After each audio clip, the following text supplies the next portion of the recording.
Don't take my word for it. Look that mess up, please.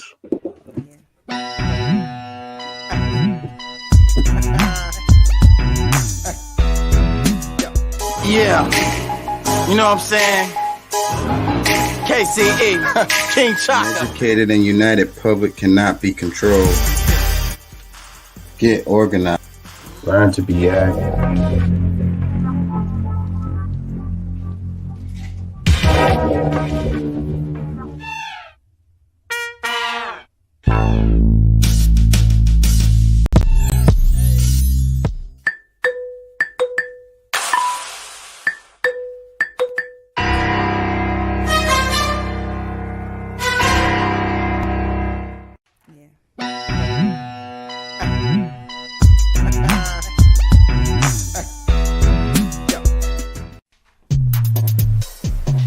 Looks like we got us another hit. Yep.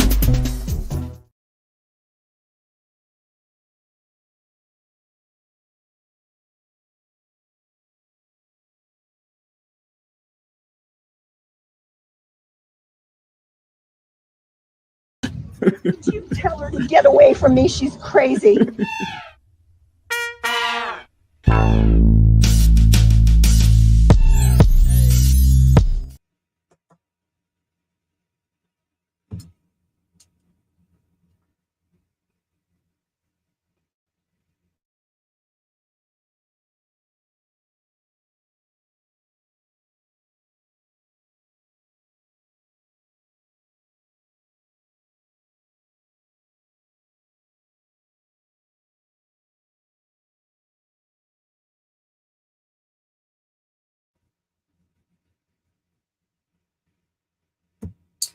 Hey, how you doing out there? Hold on, I'm freezing up. Technical difficulties. Let's turn this off.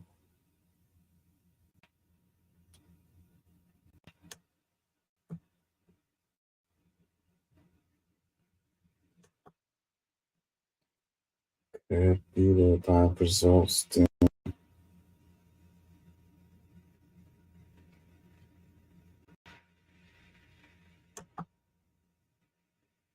Am I still freezing up? Are y'all here? Let me check.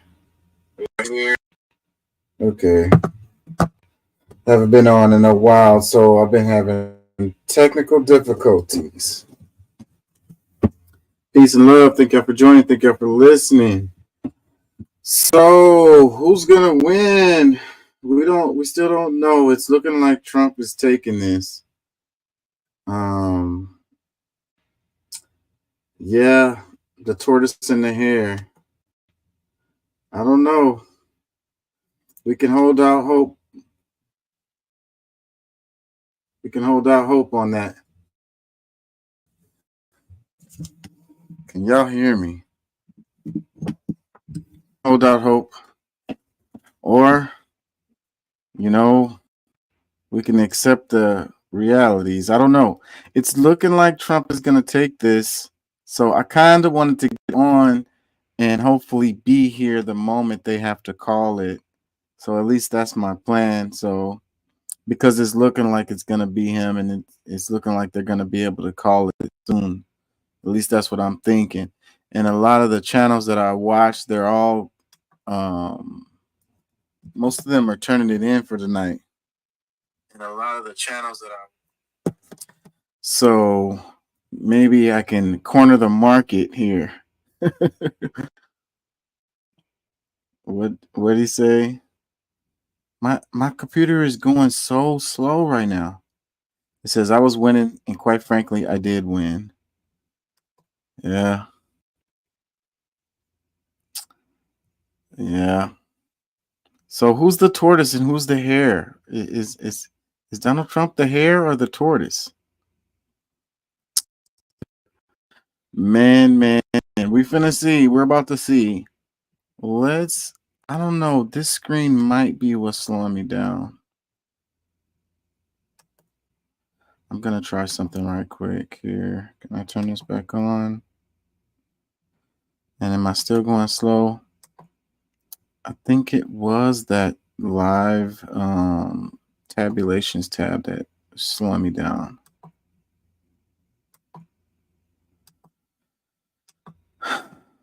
We're gonna come back to that because we want to know who won. Right now, we don't know still. Pennsylvania is gonna be the one that calls it, and they're calling Georgia for Trump, but Georgia's not over, and it's still really tight. Anyways, let's look at some of these right here. Lauren Boebert wins re-election. Who'd have thunk it? Republican Representative Lauren Boebert has won her congressional race in Colorado's 4th district. The controversial right-wing lawmaker who was first elected to Congress, first elected to Congress in 2020, won the race against Jeff Hurd, according to the Associated Press. Boebert will begin her 3rd term as a Colorado representative, but this time for a different district. She announced at the end of the 2023 that she would switch districts after winning her seat in the 3rd district by just 546 votes in 2022, putting herself in a safer race to stay in Congress. The 4th district went for Donald Trump by 15 points in 2020. So that's what happened. I didn't know that. That's crazy. That's crazy right there. Do we have comments? Let's read some comments. First one is how. That's what I was thinking. I ain't gonna lie. Another comment that says, all those Christian conservatives proving their moral values are all for vanity by voting in this Beetlejuice hand jobber. Another comment that says, thoughts and prayers, America. Thoughts and prayers. If you think she, Don, Ted, and Majorie should run the show, you deserve what you get. Another comment that says, the GOP and Trump love to talk about the election being rigged, but what is actually going on here? Something feels off to me. Another one, I'm feeling like this night has been a nightmare. Yeah. Drinks, everyone. Have a drink or whatever it is you do to relax. Work out, play basketball. I don't know, yoga, meditate, candles, whatever it is. In Georgia, ballots were burned. Over 3,000 mail-in ballots were lost, and bomb threats disrupted voting throughout the day. These threats led to early poll closures, leaving many without options to cast their votes. If this isn't voter suppression, I don't know what is. You know they're probably going to be talking about Georgia for a while. And it's really close in Georgia right now. But after the election, they're definitely going to be talking about what happened there. Another comment, it says, the U.S. is a joke. Another one says, after the Beetlejuice incident, really? Another one, just how? I really can't fathom this. Yes, it's really hard for me to believe, too. Like, are these people following politics, the ones who vote? Probably not. Another comment says, I weep for our country. The downfall of America has begun. Another one, it says, literally, what the actual F? Another one, she's everything wrong with America. Another one, guys, come to Australia. It's all done over there. I'll show you around. Man, we'll pass on the dog-sized spiders, bro. We'll pass on the animals that can kill you in 30 seconds. We'll pass on the lethal amount of animals with lethal capabilities, like weird stuff we've never seen before. We'll pass on all that. Y'all can have that down under. Y'all have that. Y'all have fun with that. Man-sized spiders. I'll pass. I'll pass on that. Y'all can keep that. It says Amish turnout for Pennsylvania vote in unprecedented numbers. Republicans could see a boost in Pennsylvania from a demographic rarely seen at the polls, the Amish. The state's famed Pennsylvania Dutch registered to vote in unprecedented numbers. That's interesting, because I thought that they didn't really just like, they kind of stayed to their own. I didn't know that they got involved in electoral politics. That's interesting. What made them do it now if they didn't do it before? And does that mean that they're becoming like more, what's the word, progressive or whatever? Trying to be more integrated into society? I don't know. I guess I'm trying to look into it too much. Maybe this is nothing. Anyways, this is New York Post, by the way. And they can't be taken seriously. Comment that says, bro, you know it's real when even the Amish are voting for Trump. Another comment that says, who would they vote for? I mean, I wonder about that. So would the Amish be voting for Trump? Another comment that says, love the Amish community. Another one, Philadelphia is going to be the reason why Canada, Pennsylvania. Another comment that says, you guys, the Amish vote red, LOL.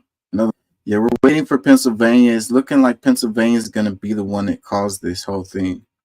Just like they said. Comment that says, praying for our country, MAGA. Another one, Amish love Trump. Let's see those Amish hit the heart button. It says, while people think they are voting blue, Amish don't like progress. Why would they vote progressive? They also really strongly hold conservative values. So, I mean, I don't know. I have no idea. I'd have to chop it up with an Amish person and be like, what do you think, your people? Maybe they're not a monolith, just like any other group, you know? A lot of times we love to do that. It simplifies things for our human brain. We like to, that's why, like, with people, prejudices that people have, I don't necessarily blame them for that, because they just simplify things in their brain. But the problem is no group is a monolith. A family unit of a mom, father, kid, brother, sister, they aren't a monolith. And you know this for a fact from the evidence of your own family, whoever you are and wherever you are in the world. So why would you think a whole group is a monolith?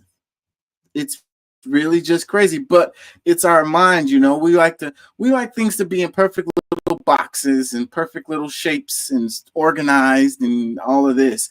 And the real world is just chaos. And for you to really understand anything, you have to dig through the chaos, you know. And I mean, you can look for patterns. That's another thing about humans.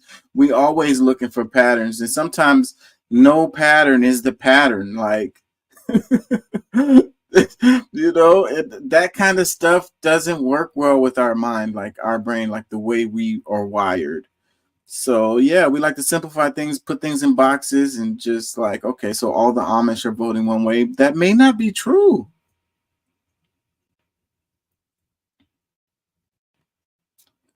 That may not be true. What do I know anyway? So I would have to chop it up with some of them and do a poll or, you know, interviews. It says California voters approve tough on crime ballot initiative. It says California voters approve a tough on crime ballot initiative that would strengthen penalties for some theft and drug-related crimes, delivering a rebuke to the progressive policies that have made the state a national leader on racial justice and rehabilitation. Proposition 36, a proposal backed by a coalition of prosecutors and big box retailers like Walmart and Target, will reclassify certain theft and drug-related crimes as possible felonies instead of misdemeanors and introduce mandated drug treatments for some repeated offenders. You know what I think about? I think about how people say that the people are moving from California to Texas and like that's changing the politics. And, you know, I wonder about that. And then, you know, we just saw Ted Cruz won and, you know, Donald Trump got Texas, you know, as was expected. Like there's no surprise there. But what I'm saying is people are saying that people are moving from blue states like California to Texas to try to influence the election. Maybe that's true. But what about the idea of people moving from red states to blue states to influence that politics? Could that be happening? Let's read this comment. It says it's not proven that the threat of stronger punishment is a great deterrent to crime. It's still going to happen, and we'll just have more mouths to feed in prisons. Better off spending the money on understanding why the crime happens, perhaps outreach and more police presence. He spelled presence as in like the presents you give as a gift in a positive context for kids and young people. And then he's talking about kids and young people. So presents. Are you talking about giving them presents? Are you is the police handing out presents to the kids and young people? I have a problem with this argument because we know that poverty leads to crime. Like almost all of the crime, as far as the crime that we're talking about related to what police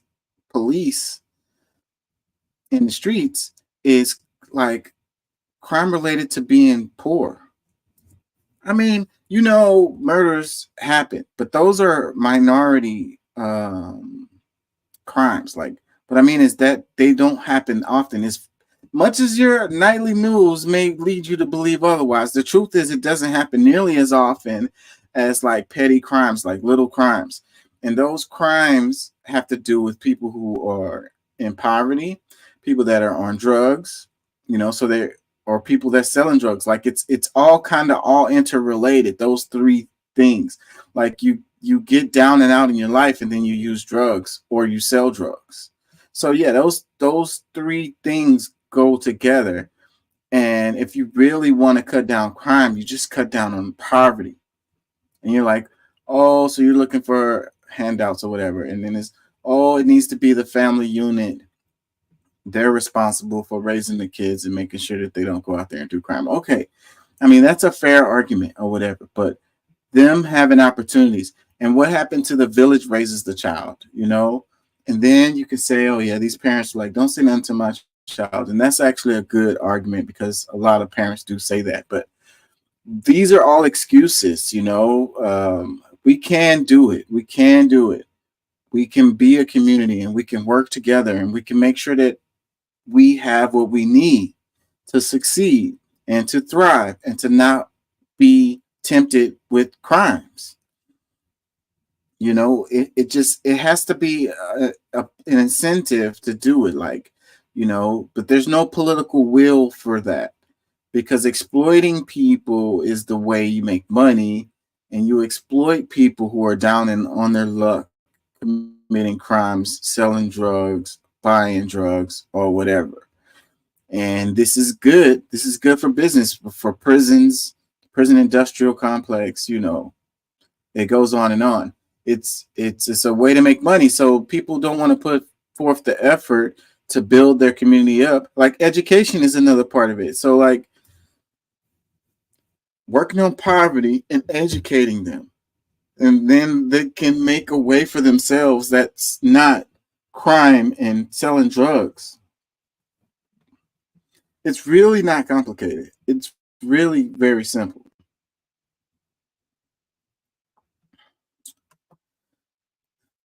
More comments. It says, boo, these aren't even similar crimes. Wait, hold on. I forgot what it was. Penalties for some theft and drug-related crimes. Actually, they are, bro. I was just saying that they're connected. Another comment says, what the F is some theft and drug-related crimes? Which crimes? Yeah, that is pretty vague once you think about it. They're going to use that as a net. It's going to be a catch-all. Drug-related crimes.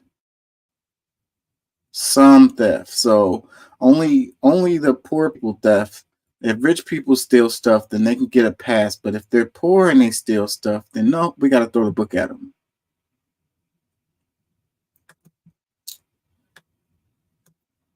Like if they rob you for your wages, like that really is a thing that happens. Like, don't put your wages on your check. That's stuff. Talked about. They call it theft of time when you clock in, when you're not working or whatever. It's theft of your wages when they don't pay your wages.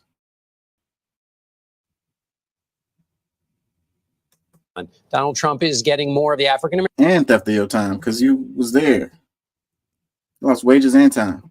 shifts going on. Donald Trump is getting more of the African American vote than you might have expected, or you would have expected a Republican to get in the past. We've talked about Latino voters. Another key way to think about the electorate is between college and non-college voters. Particularly, let's look at white college voters. That's to say, voters with a college degree. So let's look at white voters with a college degree. Kamala Harris, 54 to 44. So that's a 10-point margin. The reason this is important is this is a key part of the new emerging Democratic base doing well with college-educated voters. That's 7 points better than Joe Biden did in 2020. He won that group, white college voters with a degree, by only 3 points. Now let's look at the other group, which is the one that Donald Trump does well in, and that's white voters without a college degree. Now you see he is creaming Kamala Harris, 65 to 33 among white voters without a college degree. So that's a 32-point difference, but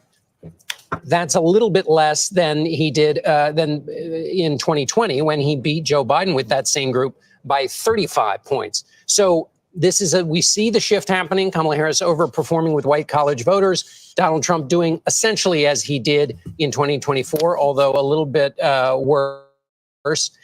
Why, of course, this matters is in the key battleground states. White non-college voters are a big part of Wisconsin and Michigan.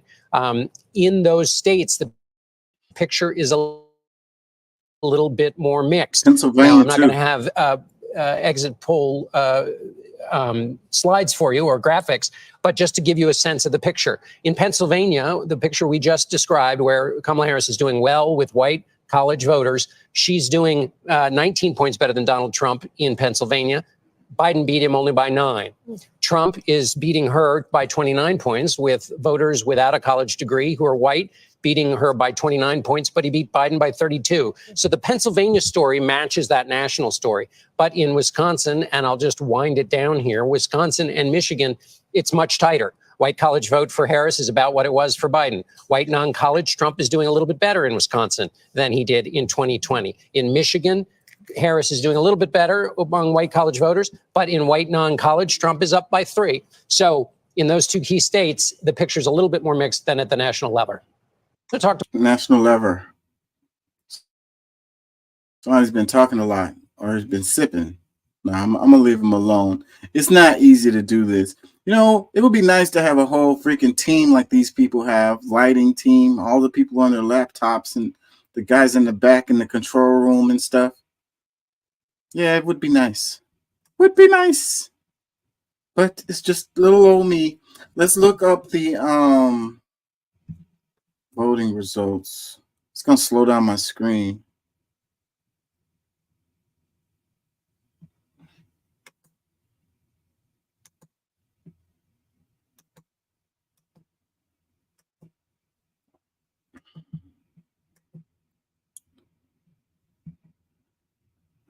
Not looking good for the Kamala Harris Democrats. I swear, man, the Democrats get paid to lose. They always put up these terrible freaking candidates, man. And they don't allow the people to choose. Like, they want to lose. And then they make all this. Where's all that money? That $1.5 billion. They don't spend it all on the ads. Where the hell does that money go, man? They're ripping these people off, man. It sucks so bad. It's heartbreaking. The Dems get paid to lose. They put up the worst candidates that they can find. Goodness. If they had done a primary, an actual competitive primary, then you could have found a better candidate. I think you could have found a better, especially if you let it go fairly without you interfering like you tend to do every time when there is an actually popular candidate that comes along on the Democratic side. Oh, the screen's gonna slow me down. Can y'all hear me? They gave Georgia to Donald Trump with 94% of the votes counted, and you got 48.4% for Kamala and 50.9% for Trump. You know, I would say that's too close to call, but I don't know. 48.4. But if you look at it, that's only a little over 100,000 votes. So out of 6% that's left, you know, is it less than 100,000 votes there?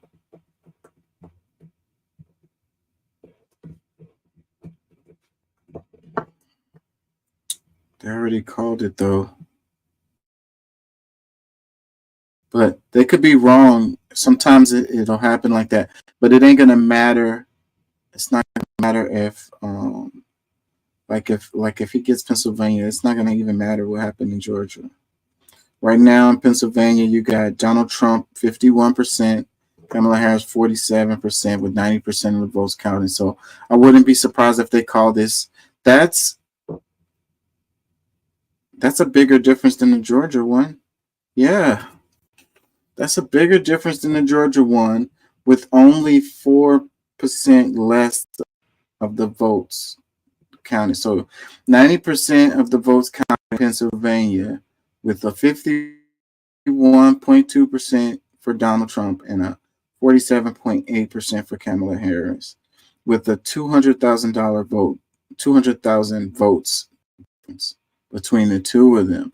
And they've already called Georgia for Donald Trump, and it's 50.9 to 48.4, which is about a little bit over 100,000 votes difference. So how come they're willing to call Georgia with a closer margin and not Pennsylvania? Is it because it's 10% left for Pennsylvania votes to be counted and only 6% left of Georgia's votes to be counted? That's still not very much difference. Help me understand. Help me understand why they haven't called Pennsylvania.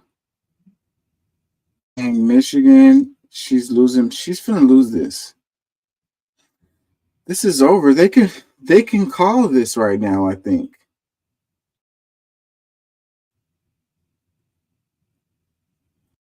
Arizona, 50% to Donald Trump, 49.1% to Harris. But there's only 51% of the votes counted in Arizona. So that could change given so much left to count. Nevada, 75% voted counted, and you got 50 for Donald Trump and 47.5 for Kamala. You can probably call that one.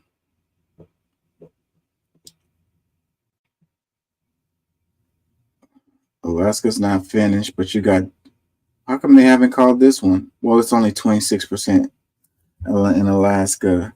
Donald Trump, 56.8%, Kamala, 38.6%.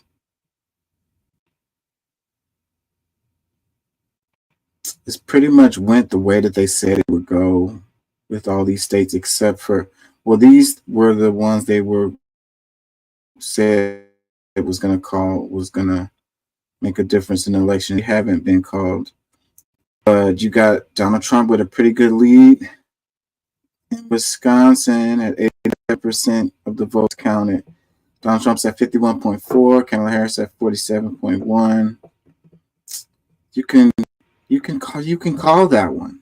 I think you can call that one. That's too much for her to have to make up. 200,000 votes. Michigan is the same vote. I wonder why. Well, it's at 63% votes counted. So I guess that's enough left that you don't know that she could overcome She's at 46.1. He's at 52.2. A lot of people were talking about the men, the bro vote, if you will. And, you know, the more I think about it, it maybe have something to do with it because that's what Deuce was saying on the show earlier, that he didn't feel comfortable with the woman. So I don't know. I mean, like, how many people really, you know, we've never had a female president. How many people in the country is not ready for that? Did that drive any of these outcomes that we're having? You know, I don't know.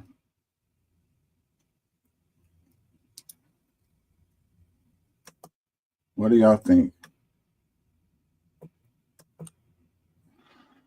It says Florida voters reject abortion rights amendment. Florida voters reject abortion rights amendment and keep in place Governor Ron DeSantis' 6-week ban as the initiative fails to reach the required 60% threshold, which is a huge ass threshold. I ain't gonna lie. And they got to 57%, which is a majority. And I want to say in most states that would have made it pass. But not in Florida. Let's read some comments. It says, to be clear, 57% voted for it, but we needed a super majority of 60%. Another one, no, we did not reject it. We fought like hell and got it well past 50%, but that doesn't count. We want reproductive freedom in Florida and for the USA. I think regardless of what happens in this election, abortion is going to continue to be a major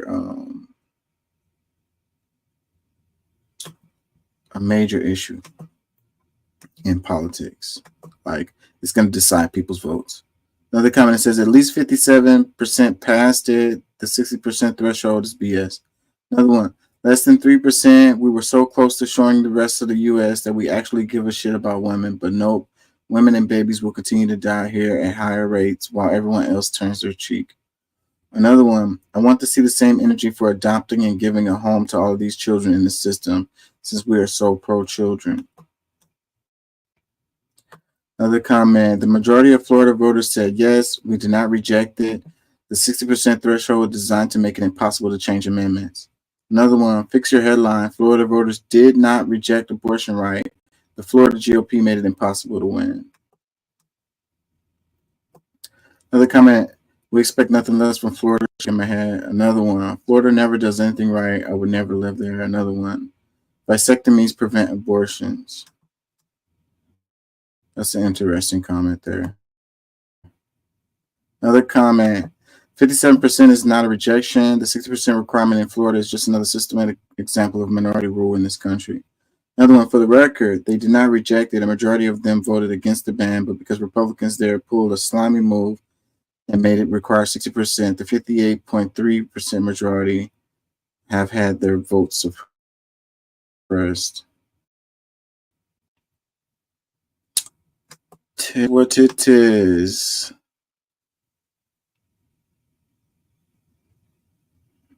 Gotta love Florida for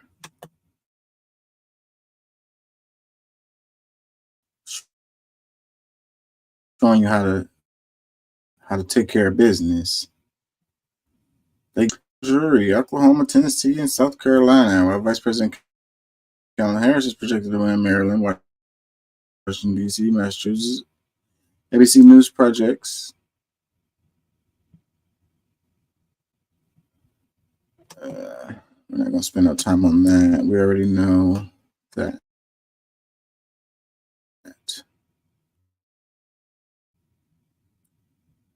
It says Russia wants Vice President Kamala Harris to lose, largely because of the Biden administration policy and support. And it says Russia is trying to. Why does Russia want Donald Trump to win? Well, U.S. intelligence would say they want Kamala Harris to lose and therefore Donald Trump to win. But this comes right to the policy around Ukraine, which the Biden administration has been very much supportive of.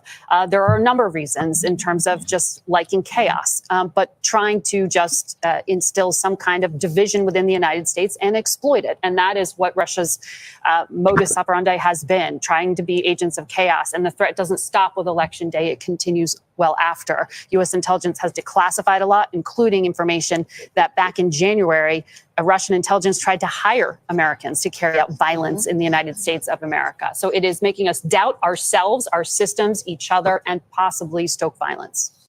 Why does Russia want Donald Trump to? How do they know that? How can they say with confidence what the hell Russia wants? Like, how do you know that? What information or data do you have to lead?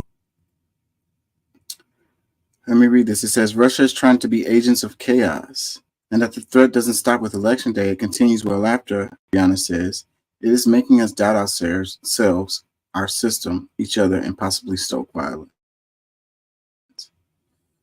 I don't know where you get this from. I mean, maybe you're right, but how do you know this? You was chopping it up with Putin. Putin called you and told you that this is what the hell. Comments, it says, remember when news was news? I know, it's opinions. And that's the reason why media literacy is important.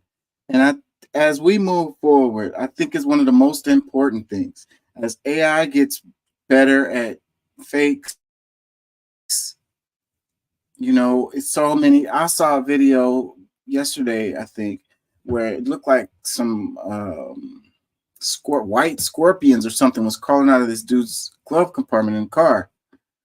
And it was an AI video. And I really had to look at it. Like when I first looked at it, I was like, what the hell is this? Like, it didn't look like I couldn't really what those things were crawling out of the thing.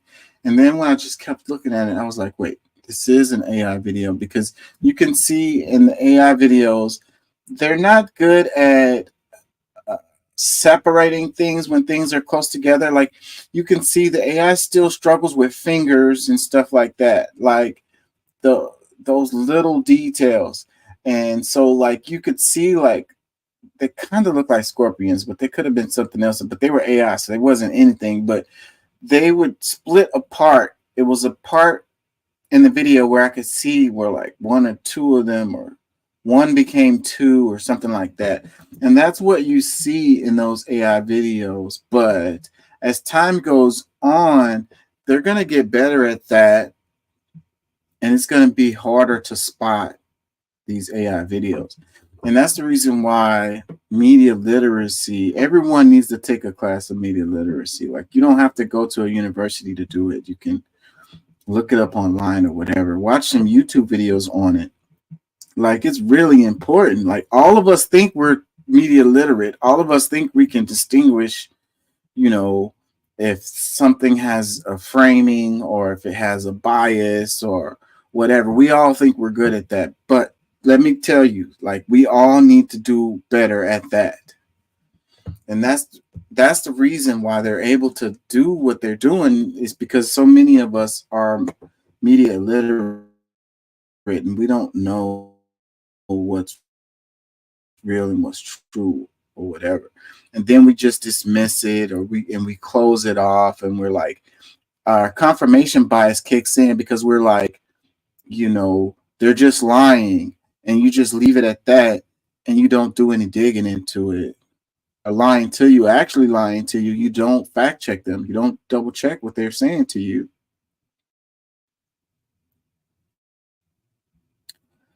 Another comment says division will be a big problem. Scary times. Another comment says it's amazing CBS and the legacy media just won't change their ways. They can't try another approach like honesty and real journalism. Amazing. You know, and that's the same thing I could say about the Democratic Party overall. Like, they didn't learn from Hillary Clinton. They apparently didn't. They made all the same mistakes this time around. Like, and that's when I say there's no way anyone can be that incompetent. Like, these people know stuff. They're really smart. That's how they end up where they are. It's it's like a different story than incompetence, is what I'm saying. So you have good cop, bad cop. You have get paid to lose. You have, the corporations are gonna win, and it's like the Democrats are always like, yeah, we couldn't do anything. Our hands were tied behind our back. They kept us from being able to do what we wanted to do or whatever. And then the Republicans go and they just ram through everything that they want to get done. And it's like, what the hell? Meanwhile, the corporations get what they want. And you got Democrats playing good and playing bad cop. It's all just like a show. Meanwhile, the American people get screwed. And then you don't have no viable third-party option. They squash out any other viable option. So you're set up to lose because you get to choose between the options that they give you. It's like Pepsi or Coke. It's like white chocolate or milk chocolate. Like, whatever you choose, it's the same result.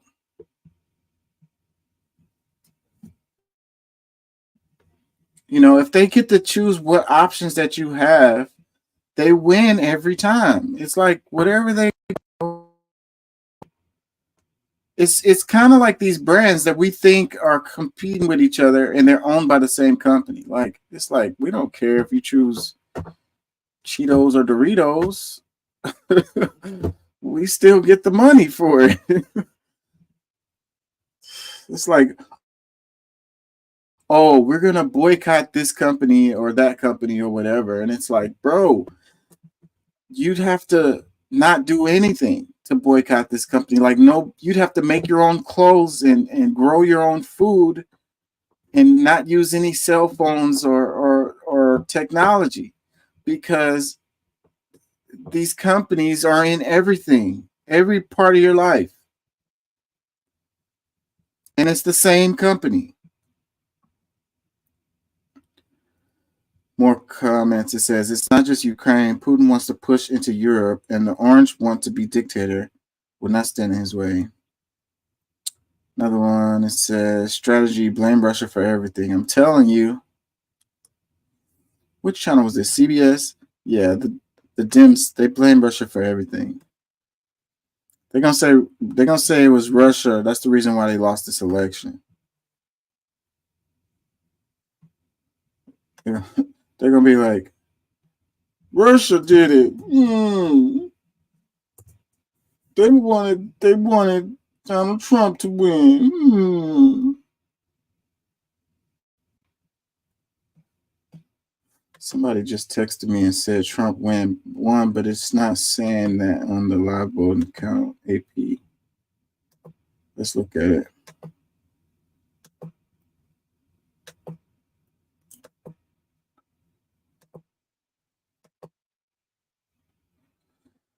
AP says we're still at 247 Trump, 214 Kamala Harris. But I could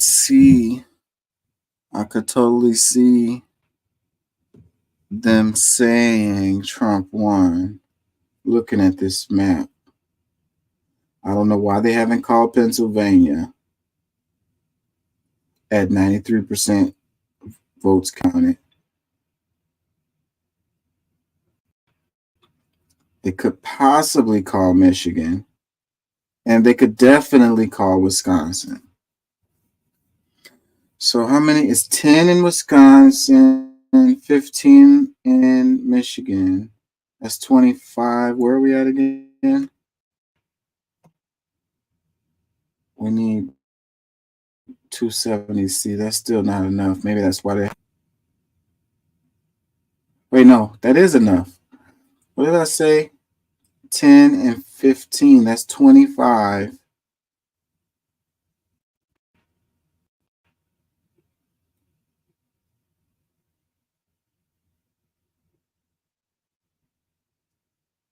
Oh, that's a little bit short. My math ain't that good right now. It's 12:35 in the morning.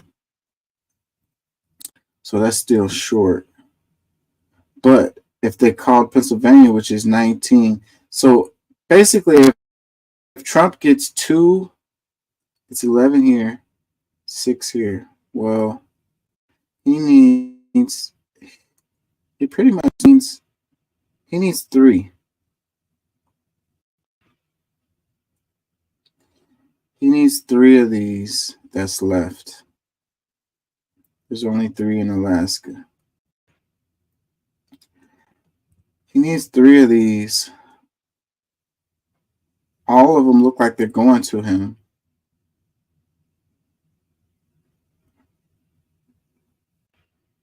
Arizona's going to be neck and neck, it looks like. So they ain't going to be able to call that one.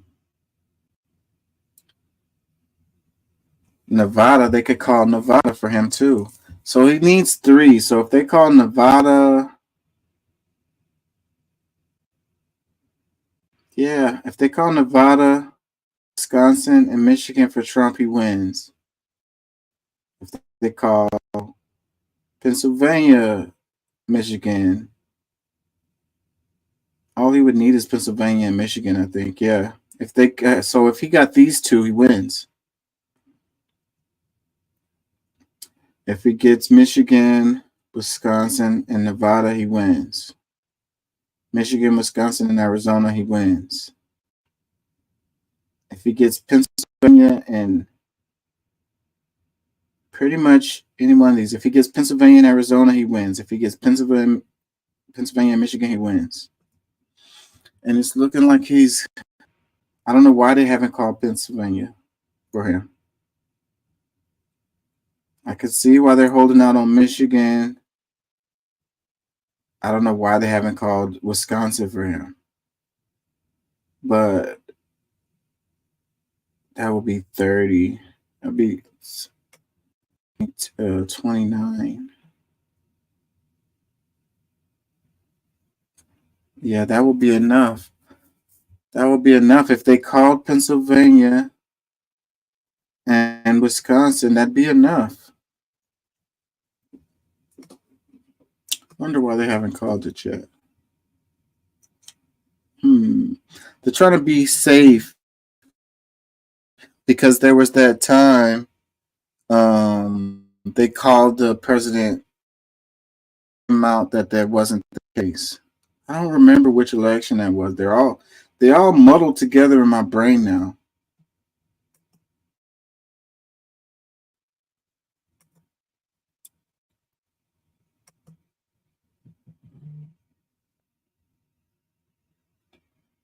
Yeah, they haven't called it yet. People are saying it was called, but it hasn't been. Not by the AP anyways. I wonder, is somebody calling it?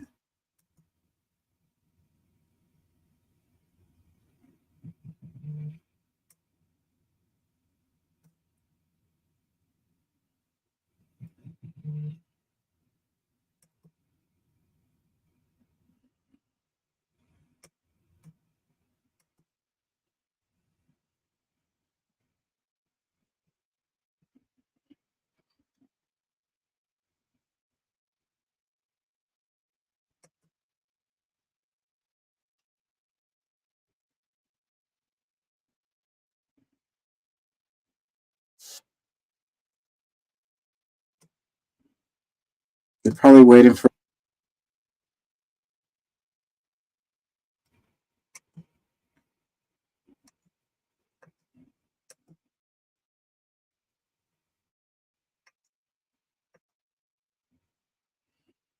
Have traditionally been very Democratic. They're still Democratic, but it's about that margin.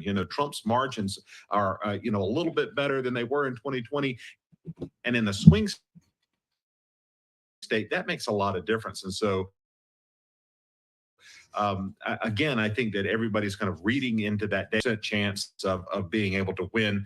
And how many votes you need left with all of the votes that have come in states like Pennsylvania. And they're doing the math too. And they know that, in all likelihood, you're looking at a victory victory. So again, I think both sides are doing that calculation, and as traditionally, the victor is going to address of the election. Casey, hindsight is 20. It looks like they're just waiting for Trump to come out and talk. So Trump is waiting to. They call Pennsylvania. That'll probably be enough for him to come out and say I won, because it's a good chance that he'll get it one of those other states, and then that'll be it.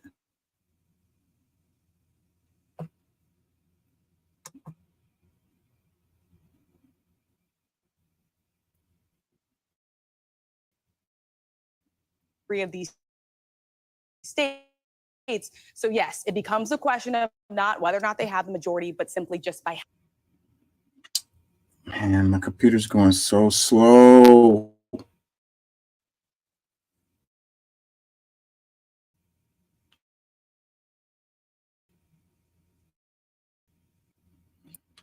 Let's go back to Instagram. John Tester, a third-generation farmer, Montana through and through. A question of whether or not that even really matters. Tim Sheehy, not even from the state at all, but still appealing to, and also getting a former president. Fully counted, obviously, in Nevada. It's still early, but he's doing much better than the polls leading into Election Day had him up against Jackie Rosen. Yes, and he had Trump. I was just in the state of Nevada with the former president and Sam Brown, both together campaigning. Take a look at this. Jackie Rosen, 47%. You have Sam Brown. He's only ahead by a little bit here. 630.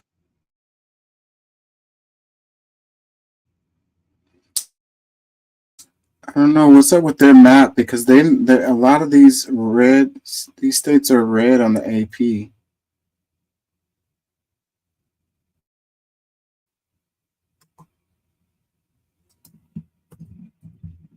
Even though they have called Georgia, Georgia is extremely close. That could flip. My computer's going slow. Let me share this screen.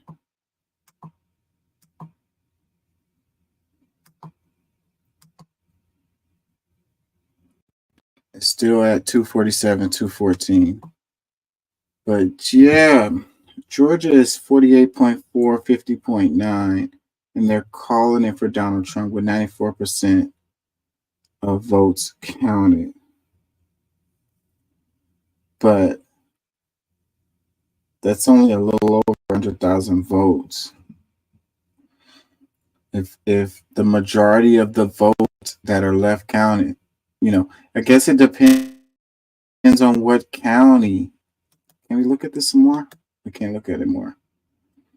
What counties the votes are coming from? Maybe if the votes are coming from rural counties, then that would be why they're calling it, because they're pretty sure that those are going to go for Trump. But 94% of votes counted, that could be a substantial 6%. It could be a substantial amount of votes. That could be more than 100,000. And if in the majority of those, I guess it's not enough to overcome. I don't know.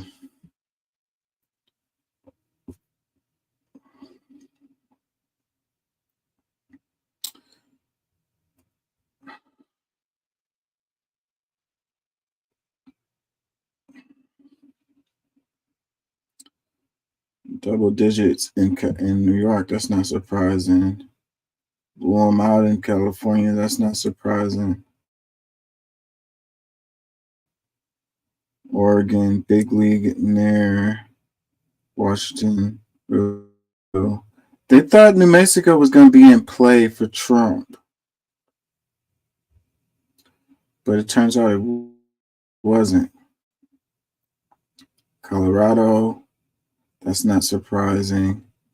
Illinois. That's not surprising either. I haven't called Minnesota because it's 76% of the votes counted, but she's a solid 3 points up.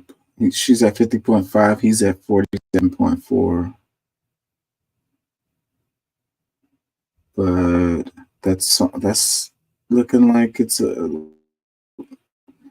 little over 100,000 votes difference. I'm kind of waiting. We're gonna see. Hopefully, we'll see it together when they call it. Right now, it's looking like they're gonna call it for Trump. I don't know what they're waiting for.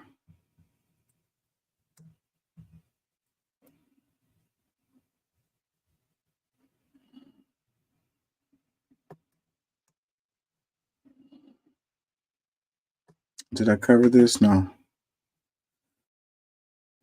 Says voters reject both bonds proposed by Houston Independent School District. Proposition A asks voters to approve $3.9 billion in bonds to improve the district's infrastructure. Proposition B focuses more on technology within the district with about $440 million in total. Yeah, they worded it in the booth, and at the end it said this is a tax. I think a lot of people looked at that and they were like, oh, it's a new tax? Nope, I'm not interested. Schools is getting gutted. I don't know if it was a good bond, if it was a good deal. It's hard to tell with these things. But it was a new tax, so that was enough for people to reject it. And people don't, I don't know, they don't support schools here in this state.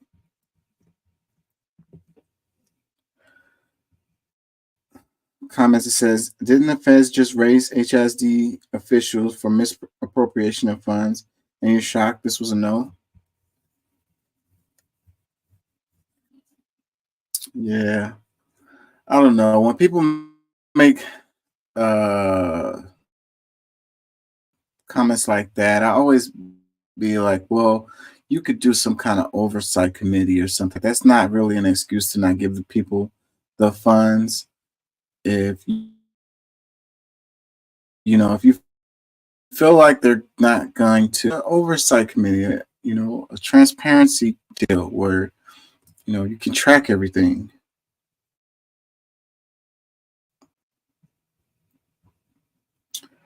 Another comment, it says, was that money really going to go to the kids? I don't think so, LOL.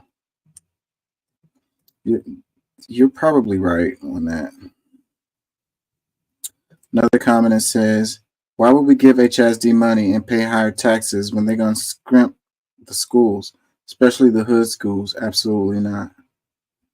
Another comment, HSD is kidnapped by Mike Miles, probably why they don't trust him funneling more money to private schools like he did in Colorado.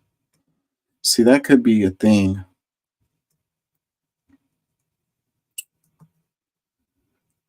If they didn't have it set up the way that they do with the private running of HISD, maybe the people would have trusted it more. I don't know.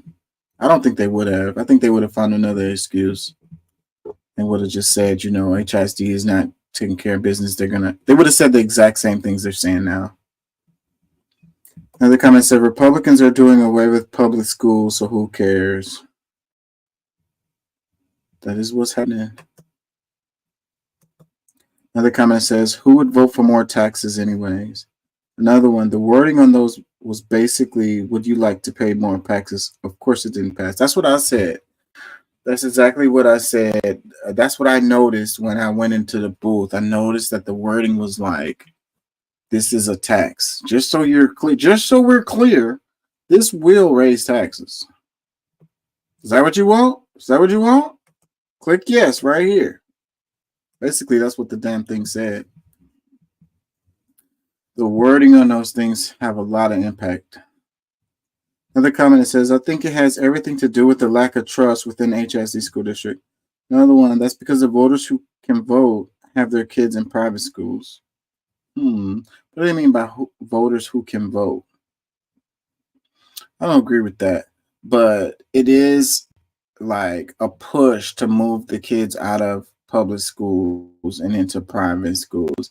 And if they are in public schools, then you move them around to the better public schools, because there are some public schools that are good here in Texas. We have some top schools in the country here that are public schools. And that's why it's crazy that that's never spoken about. Like, this is documented stuff. You can look it up. You could type it in your freaking search bar right now and see it.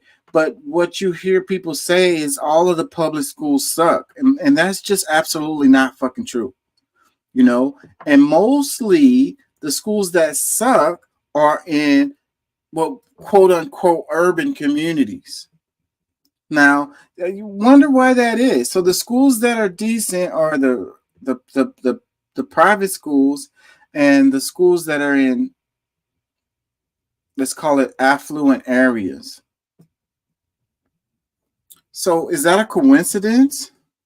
You know, and the argument that people make is that, you know, related to the property taxes, that's how they get the funding or whatever, is from those neighborhoods. So those neighborhoods have nicer houses, so they pay more in property taxes that puts more money into the system for those schools. And that's the reason why those schools have better facilities and they have better teachers and so forth and so on. And like, there is something to be said to that.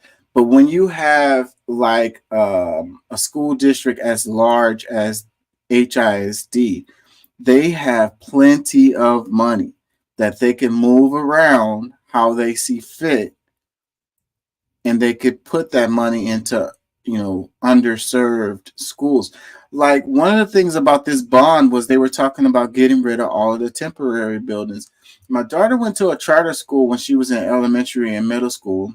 It was a good school, but it had a whole bunch of those temporary buildings. And I always thought it was weird to me, like, because those temporary buildings, there should be temporary, right? I mean, like, she went to that school throughout her whole elementary and her whole middle school. And those temporary buildings were there that whole time, you know, and you would think that those were, like, they call them temporary buildings. You would think that they're, you know, working on expanding the school or building onto it or doing something, and these kids won't be in these buildings that are clearly temporary buildings because they're ugly. Stuff doesn't work well in them. They're hot in the summer. They're cold in the winter. You know, they don't look good. They're eyesores. They sit in weird positions, like right in the middle of where grass would be, or like a lawn would be, or, you know, I don't know. I know that these schools, they make so much money, you know, there's so many people making so much money. Meanwhile, there's not a good service being provided to these children. Comments that says, when do we vote for new child support laws? That's random. That's random, and that was a female who put that. All right.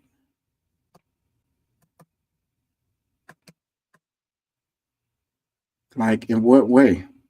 You want to get more money from the dads? Let's look at the replies to this one.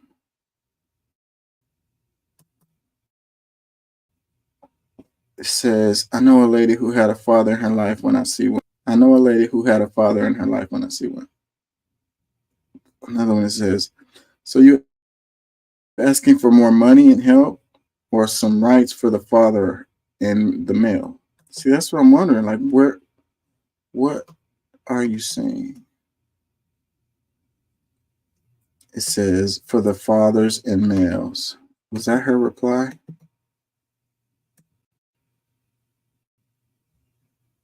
No, that's not her.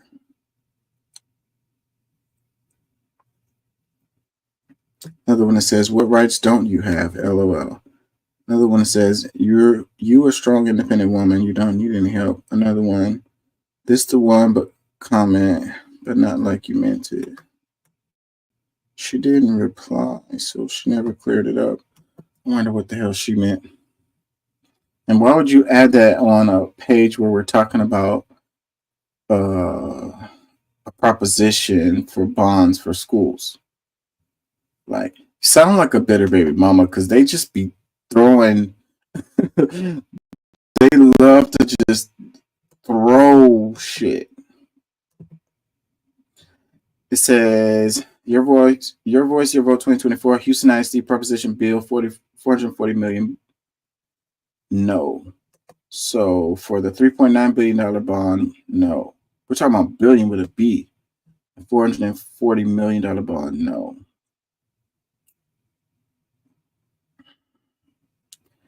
Another comment says, no one trusts HISD.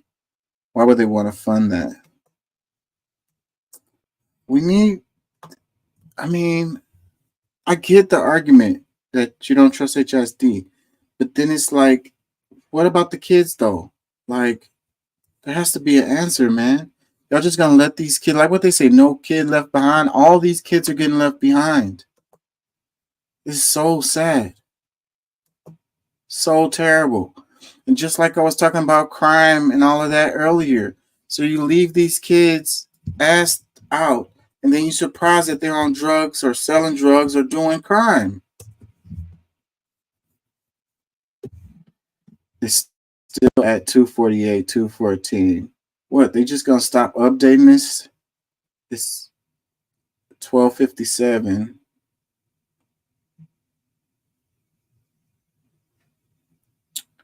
Did they just stop updating it?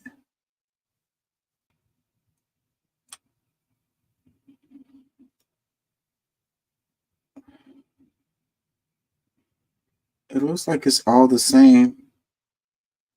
Did it change? Hold on, I'm gonna let y'all look at what I'm looking at.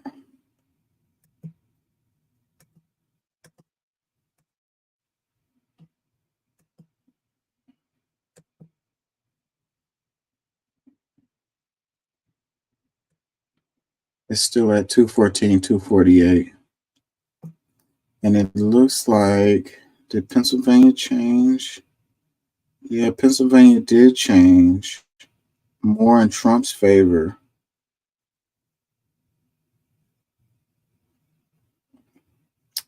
Yeah, I don't know why they haven't called Pennsylvania for Trump. It's 94% of votes counted, 51% for Trump, 48% for Kamala.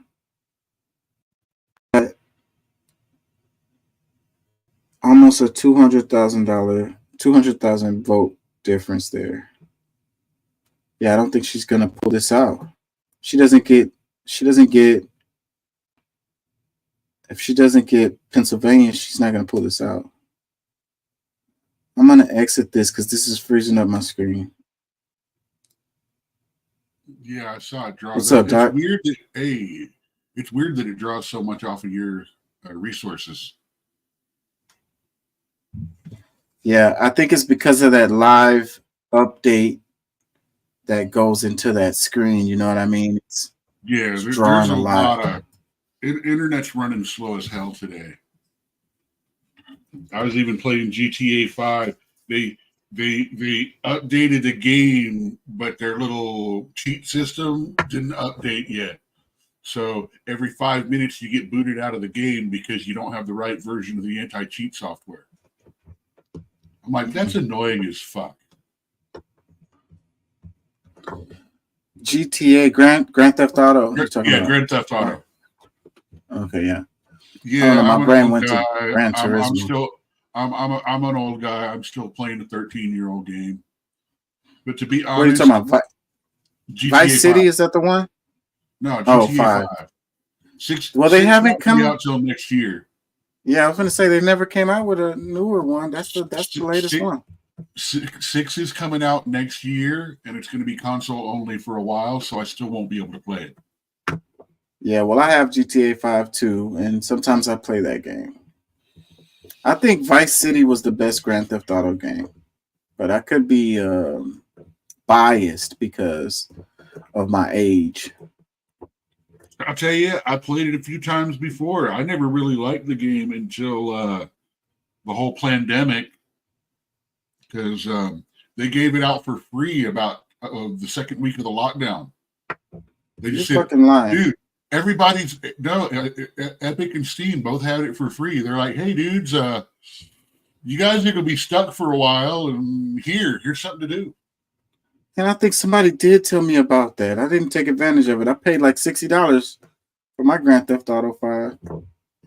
That's crazy that the price hadn't come down too after all of this time for that game. It does. You just have to keep your eyes open. It drops down. I've seen it as low as $10-15. No, I've seen it for $4.99 a few times. I like the game, but I still feel like Vice City was the best Grand Theft Auto game. That's just how I feel. That game was so good. If you've seen the trailers from the new one, are absolutely breathtaking. Half of the trailer could be used as screenshots. They're so good. Yeah, that's what they're saying, that they were taking their time with this one. That's why it was taking so long. It takes a lot to build a game like that. There's so much stuff in it. So, anyways, what do you think? It's looking like Trump is going to win. I'm sorry. We all believed that last time.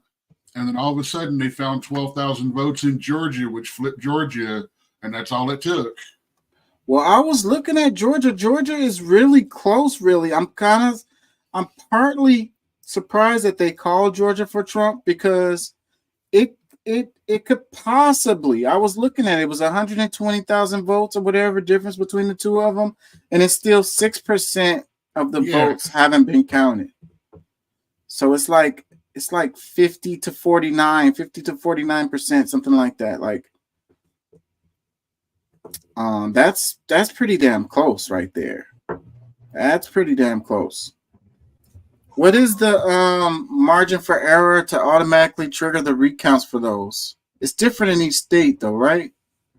Georgia has a law. Okay, so 6% of the votes is only about 150,000 votes.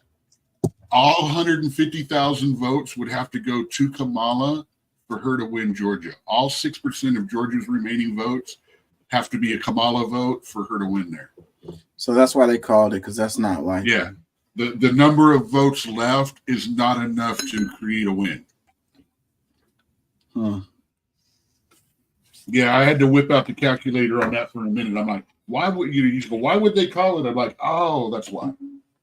Yeah, so that does make sense. I don't know, but we'd have to see a little more information, because what if it's coming from urban centers? What if it's like Atlanta? I said, 2 o'clock in the morning they found they flipped Georgia and another state I can't remember. It's like it had been red all night long, and all of a sudden everyone went to sleep and woke up, and it's like, oh shit, Biden's president. What the fuck just happened? Did they turn on that hydrogen collider again? Yeah. And I think people are worried about that. And I think that's the reason why they haven't called the election. And I'm really surprised that Trump hasn't come out and been like, hey, I won. Like, it's over. Like, nope. Even Trump is being conservative with this. He is being watched by every eye on both sides. He's gonna play it. He's gonna play it straight, because if he does not play it absolutely straight, he will have no grounds to say bullshit. Yeah. He gonna wait to see like if something happened in Georgia and stuff like that. He already called foul about something going on in Pennsylvania, and I want to know one thing about Pennsylvania. They stayed open till midnight because they shut down because of some bomb threats. My question is, did all the polls remain open, or just the ones that had bomb threats? I think that was Georgia. Was that Georgia? I thought that was Pennsylvania. Pretty sure that was Let Georgia. me check. Now, did they have them in Pennsylvania too? I don't remember, but I know Georgia had that. Yes, And they were like- Pennsylvania polling locations received bomb threats and moved ballots. Multiple, yeah, Pennsylvania is the only one that's saying about bomb threats. I wonder if that's the reason why they haven't called Pennsylvania, because Pennsylvania, it's already looking like Trump has won that. Well, no, what they did was they announced that because of the shutdown of some of the polling sites due to the threat, they were going to leave polling sites open until midnight. My question is, was that throughout the state or just the ones that had been shut down? Because that could potentially be a serious leading difference right there. Yeah, because it's right now, it's looking like it's gonna come to Pennsylvania. Whoever gets Pennsylvania, just like they said, right now it's looking like whoever gets. Well, I don't know. It's still gonna be tough for Kamala. She's gonna have to get a good amount other than Pennsylvania. But if Trump gets Pennsylvania, it's a wrap. It's a wrap. It's over. Well, what I've been doing is, as this goes on, I've been comparing it to the map of the 2024 election or the 2020 election. And she's lost a couple of states. He's picked up a couple of states that she lost this year pretty solidly. Which ones are those? Some of the battlegrounds. Republicans didn't really lose any states at all. We're on target to have the one in Maine, and we're on target to get 3 in Nebraska instead of 2, possibly. So it's going to depend. Those both have a different way of dividing their electors. The statewide winner gets like 2, and then whoever wins the different congressional representative districts, like say Congressman A comes from here and Congressman B comes from here. If Congressman A wins, if Kamala actually wins the popular vote in that area, they will split that one vote and give it to them in the college. So their 5 votes or their 4 votes will be like 3 and 2 or 4 and 1. Yeah. Which state is that? I want to say Maine is one, and I believe it's Nebraska is the other.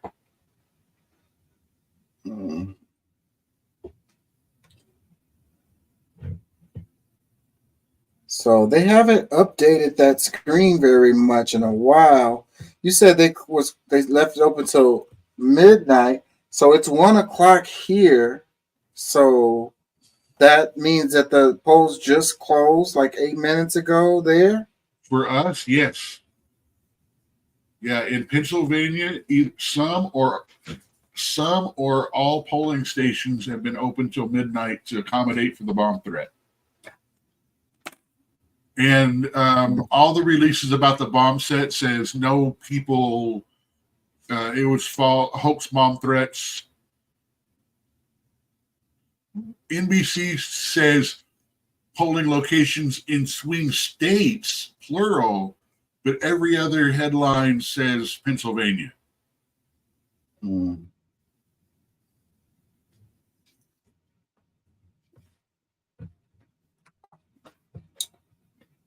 Let's see. I think I have some more stuff here.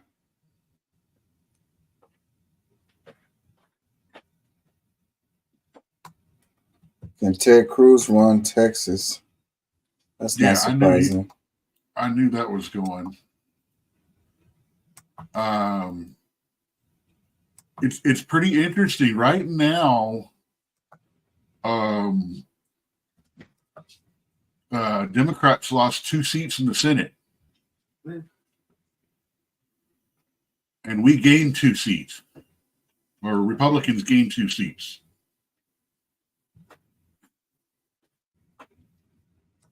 So Republicans, as it is now, barring any last minute changes,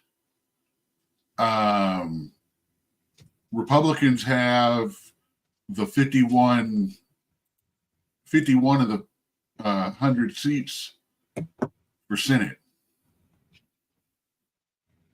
Takes 218 for a majority in the House right now, and we're sitting about 166 on the Dems and 190 on the GOP, with a wide margin for with neither one quite having the majority. Takes 218, so there's still some work. That'd be crazy if the Republicans get the White House, the Senate, and the House. That'd be crazy. Obama had it for friggin' They'll be able to push through whatever they want to. Obama had it for 2 friggin' years and didn't get anything pushed through. Yeah, well, I believe Biden. Dems and the Republicans are. I think Biden may have had it too. His first, the first 6 months in office, or first 2 in office. The Republicans and the Dems are two different animals when it comes to getting things done. So, yes, it said Ted Cruz projected winner of Texas. It says Texas Republican Senator Ted Cruz will win re-election. ABC News projects.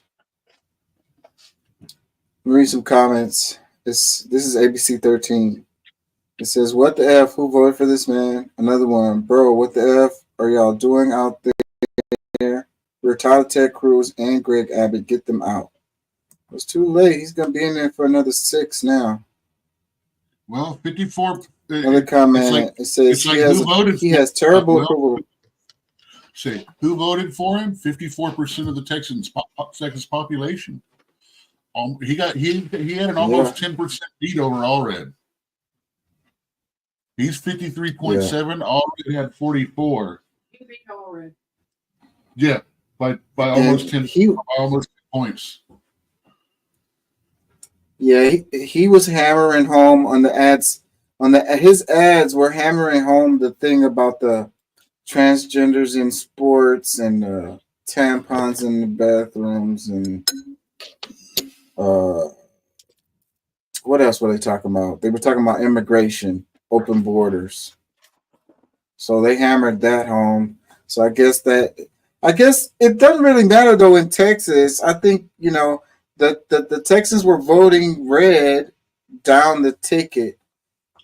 Dude, I will tell you the truth. If they had an actual moderate Democrat, someone that didn't stand lockstep with the Democratic Party, but leaned a little less towards their more radical beliefs, they could have gotten Cruz out, because Republicans don't even really like Cruz. He's a dick. He's always been a dick. He's good at speech making, and like I said, I think he should have taken that Supreme Court seat, because I don't like his kind of politics, and I don't like the way he sits there and says one thing about how, this is how it should be and stuff like that, and then turns around and votes differently, the next cycle around. I've got about as much faith in him as a politician as I do in Kamala. Yeah, this guy is slimy. He reeks of used. He doesn't even reek of the used car salesman. He's not the salesman. He's the dude, the finance officer they make you go talk to, the one that actually does bend you over and does the ditty. Yeah, digs up in you. Yeah. Gets up into that belly button. I forgot what I was going to say. The Democrats, the Republicans, the Texas. Dang it, I forgot what I was going to say. Let me read some more comments. It says, He has terrible approval ratings. Republicans are going to vote Republican whether they like their party's candidate or not. And like they probably held their nose and voted for him. Like I said, I actually Another comment says, believe- "This is sad." I was just going to repeat myself about actually believing that if there was a more moderate Democrat, if there was a more moderate anyone, they could have gotten Cruz out. Cruz's problem is he's got the lockstep on the nomination. Oh yeah, that's what I was thinking because he was worried about this.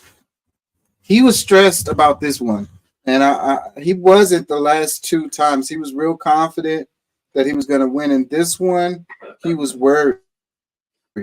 Oh, and that's the other thing I was going to say. He's really, really good at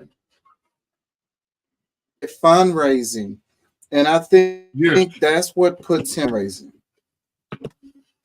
He is a very good fundraiser, which is why you can't beat him in the primary. I don't think we're going to lose Ted Cruz until he loses the primary. Yeah, and Texas Republicans is one of those states. Democrats are dumb.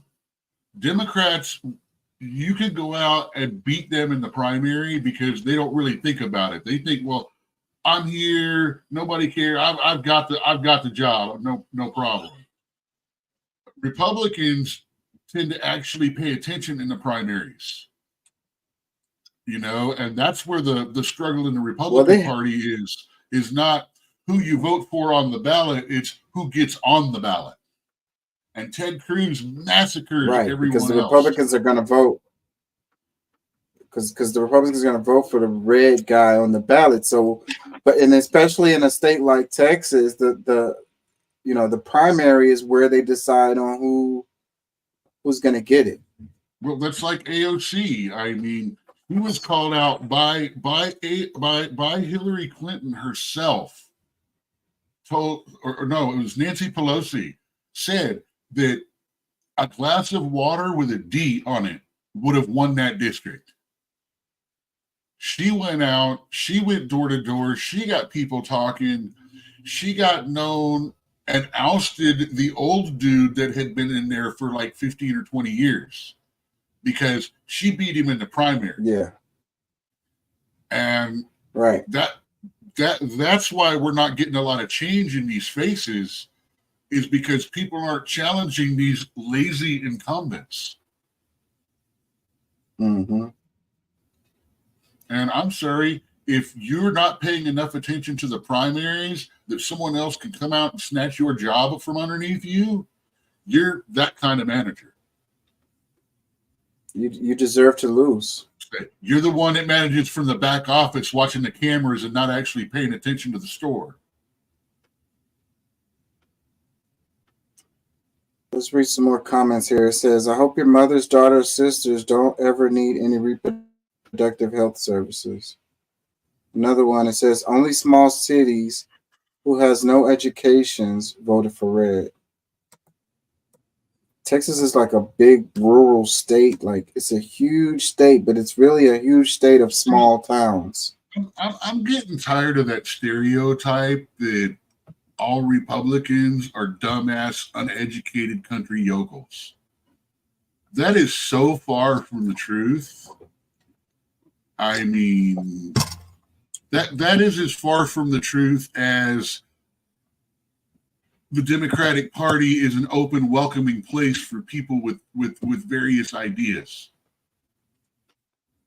I mean, ain't neither one of those statements fucking true. I mean, now, unfortunately, thanks to our media and everything, they make sure the biggest and brightest of the trailer park are the only ones you see getting asked about Republican questions.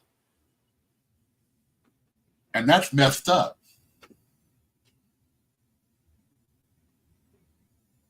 See, even you've seen it. We've talked about how they always have these, the Republic. They always go up when they're interviewing the right. They get these dumbass yokels Just like when the right tries to do the liberals, they do all these ones that have the blue hair that looks like the greatest fear in life is to walk close to a magnet.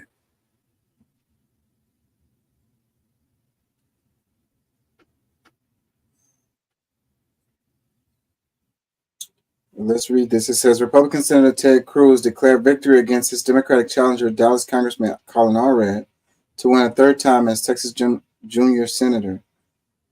Preliminary results compiled by the Texas Secretary of State office showed Cruz leading Allred by 55.7% to 42.3% statewide at the time. Allred conceded the race.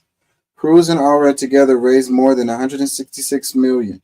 Cruz raised more than $86.7 million, including funds raised before Allred entered the race, while Allred raised more than $80 million.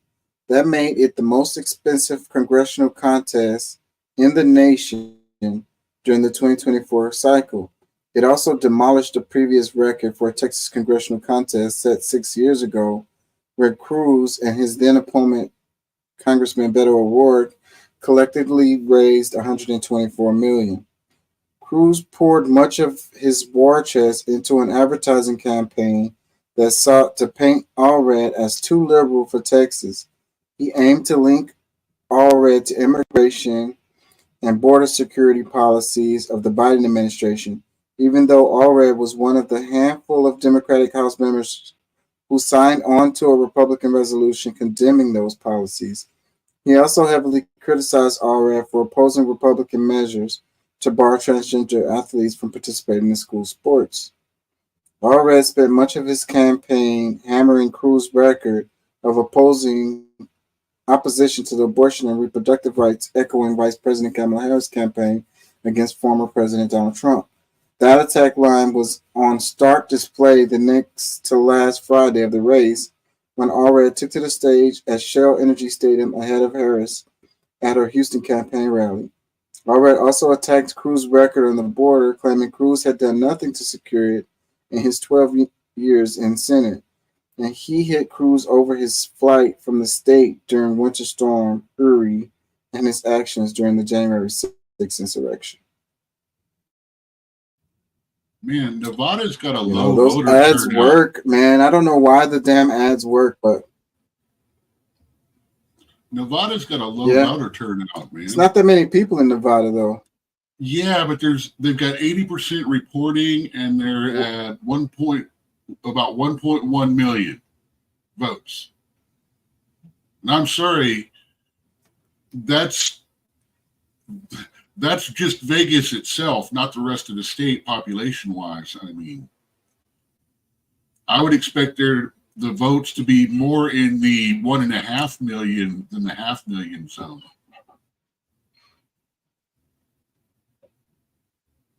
I mean, you got to remember, There's not a lot Nevada of actually people in does Nevada, have a lot man. of people It's in it, mostly because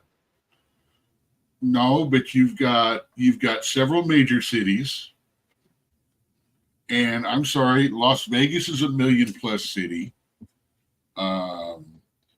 You've got 300,000 or 400,000 up at the border in Lake Tahoe. Crap.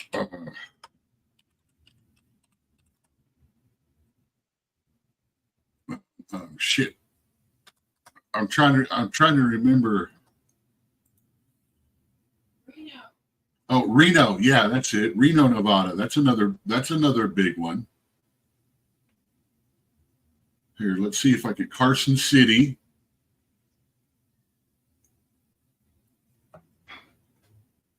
Let's see, population. Yeah, they're saying population of about 3 million. So they've only got about a 30% turnout rate right now. 35% turnout rate. And you think, oh,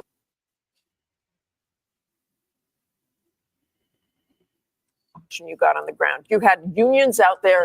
Hold on, let me play this. Talking about You Nevada. think, oh, the Latino vote is going to go to the Democrats.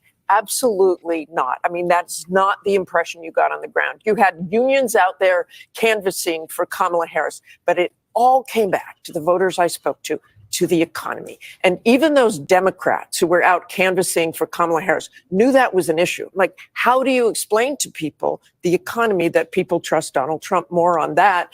And they said, well, we tell them it just takes time. So that message was not really resonating. Nevada has the highest unemployment rate of any state in the country. They were devastated after COVID.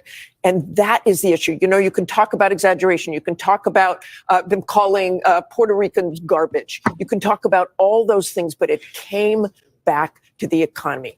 They can hear lies. They can hear mistruths. They can hear exaggerations, but their truth is their grocery bills, their gas bills. And that's what it came back to on many, many people I interviewed. And the high cost of housing in Nevada, too. Exactly.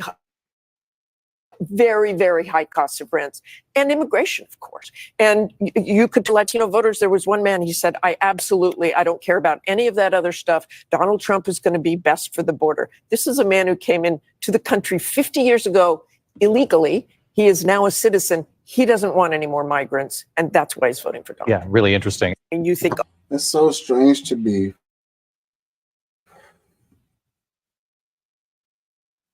Oh, you have these immigrants. They come illegally, and then they, are hardcore on illegal immigration. And I don't understand these people who, where do they get the idea that, Trump is going to be good on the economy? I understand that is the concern of these people. And if Trump wins, it's going to be the Latino vote that put him in there, across other states too. And so if their concern is the economy, I don't understand where they get the idea that, Trump is going to be better for them in the economy. He's going to help them some kind of way. I don't see it. I don't see evidence to show that. So it says in Nevada, the top issue for Latino voters is the economy. Kamala's going to kill us. She's paid for by BlackRock. I mean, her whole housing plan is going to raise the cost of housing a significant amount for people trying to buy their first houses and stuff like that. And she's announcing it in a market that's already inflated, which from her announcement of that plan, they were starting to sell houses because they've been sitting on them too long. They're not making the money they needed to. As soon as they were starting to trickle back out on the market, as soon as she announced that first-time buyers plan, they pulled all of that crap off of the market because they're going to wait for that free money. And then there's going to be a big buyer. There's going to be a large demand spike, which means all that stuff that went up during COVID and they bought and they sat on to where nobody can afford a house right now is going to go up further in value, making starter homes and stuff like that kick up another 10, 15 grand. I mean, she's not, man. And that's just that. I can't really argue with that, but I feel like the housing market is all just a scam anyway. It's this scarcity idea. I don't understand it. I really don't. I mean, it's a viable situation. You got tiny homes. You got apartment buildings. You can have and then like you just stated, you have all of these houses that are sitting empty. Like there's enough. These are the corporate owned the houses. Scarcity is not the scarcity is not real when it comes to the housing. It absolutely is real because there's no new units being moved. The people with starter homes have nowhere to move up into, and those prices have been jacked up as well. And here in Texas, we got a property tax problem. I've seen them build whole neighborhoods in like 3 months. The Katy area has blown the F up. And how And much that's not are the those? only And how area. much do those houses cost? 400 grand if you're lucky. That's not a starter house. It's not just Katy area, it's Cypress. It's And how much are those fucking- houses? Look beyond the surface. How many of those projects are shut down right now? Got shut down during the pandemic, and they make more money from subsidies keeping them shut down. Quite a few. See, that's what I'm saying. That's the game right there. Because why It's do playing those into houses have to BlackRock, cost so like I much? said, because material costs, because of all that crap, because of how difficult and more expensive it is to the extra taxes on lumber companies going on, the extra costs of fuel and everything for all of this that's been going on, the new green I call compliance bullshit on laws that. in the industry. I don't, because I actually look at that shit. Instead of reading the freaking headlines, have I these- go, why? I looked into They the house have building these industry. prefabricated. They have these prefabricated buildings that's almost all the way put together before they even put them up. They could put them up in like a month, And they have a months. lifespan, and they have a lifespan Max. of 10 to 20, and they have a lifespan of 10 to 20 years instead of 50 to 100.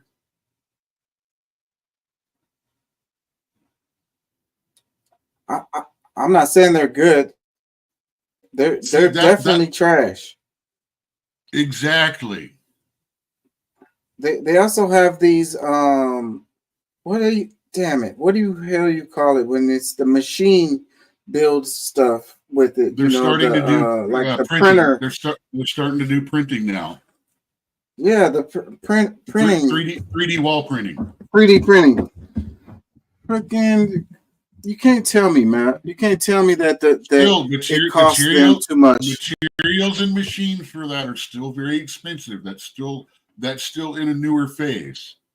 We got about 10 years to go before that can start becoming a more of a standard. Let me And read that some actually comments on takes this more one about skilled. Nevada. That actually It takes says, more skilled "You, the labor. media, did a great job for Trump this time around. Good job. You screwed our country." Skilled labor. They used immigrants. The immigrants build the houses. Not They for pay 3D them printing. trash. Not for 3D printing. Instead of 5 Let me guys read another that don't know comment. It what says, they're doing, you got one guy that knows how to program and run the machine. All he needs is a helper, maybe to lay and clean some corners. It reduces the amount of people that are required to build the house quite significantly, which means less jobs.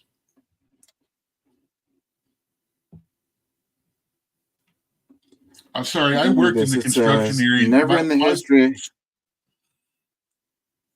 My first career was, well, I won't say career. I only worked about 6 years, was in the construction industry. I helped build from the ground up a high school and then a small mall. I mean, from groundbreaking to grand opening, I was part of the construction teams. Say, I'm not specialized or anything, but I've got an idea what goes into it. Let me read a couple more comments. It says, "Never in." You're breaking up. Let me read this. It says, "Never in the history of ever have Republicans done better on the economy. People need to look at the historical data. Trump is good for nothing." No, Another one. It says, "Embarrassing. I can't with her." His plan. People don't. Ultimately, it's a good plan. 20 years from now, but it's gonna hurt. It's going to start something that America is not ready for. An economic war. We're already seeing the return swings from China. They have already tariffed the fuck and refused to work with 2 major drone companies in the United States, which have been supplying drones to the Ukraine military.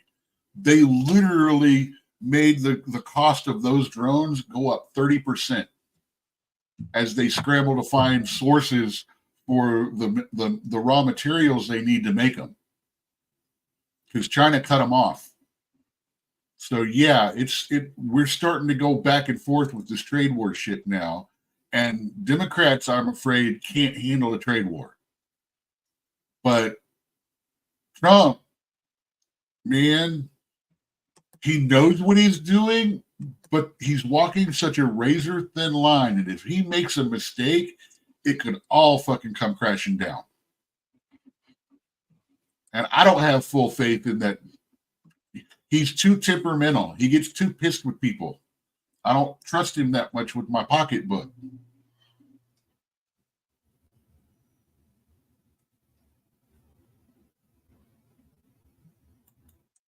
Is Trump saying he won? Check the numbers. Have they updated the numbers on the screen? 214 here, 214 Harris, 267 Trump. Pennsylvania called it.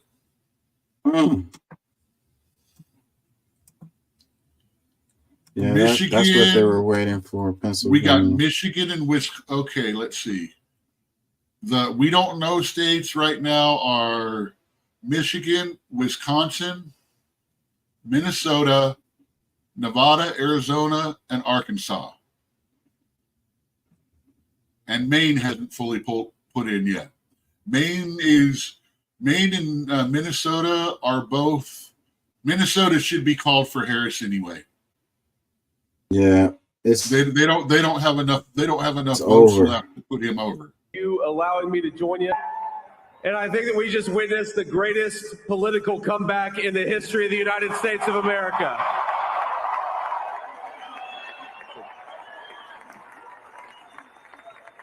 Yeah, Harris has to take President all Trump's the rest of the leadership, states. we're never going to stop fighting for you, for your dreams, for the future of your children, and after. Wait, what are you saying? You're breaking up. Political comeback in American history. We're going to lead the greatest. Wait, what were you saying? You're breaking up. You froze. Harris has to win every. Oh, you're there. I can hear you.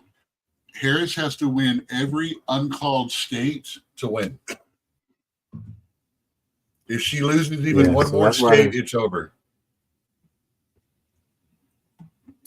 Yeah, so that's why they're pretty much they're not calling it, but it's over. It's economic comeback in American history. Well, remember, it was like this last time. Yeah, so JD Vance has a bright future in politics. Oh yeah. He just became the shadow government's favorite Republican puppet. Yeah. He's the future of the Republican Party.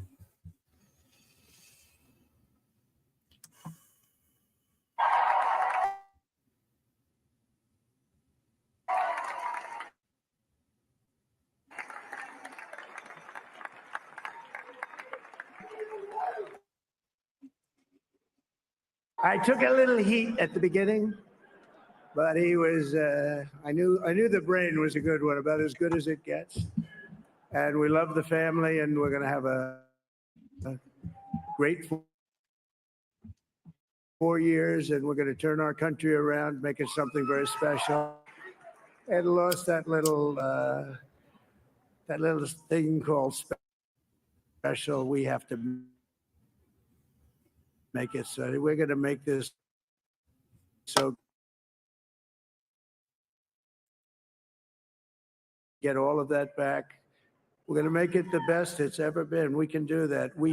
If we had to wait longer, I don't know. It was going bad, and it was going bad fast. We're going to have to seal up those borders, and we're going to have to let people come into our country. We want people to come back in, but we have to let them come back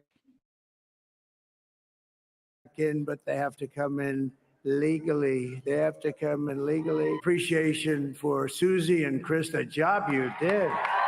Susie, come here. Come here, Susie. Chris, Come here, Chris. Susie likes to stay sort of in the back, let me tell you. The Ice Maiden, we call her the Ice Maiden. Come here, Chris. Come here, Chris.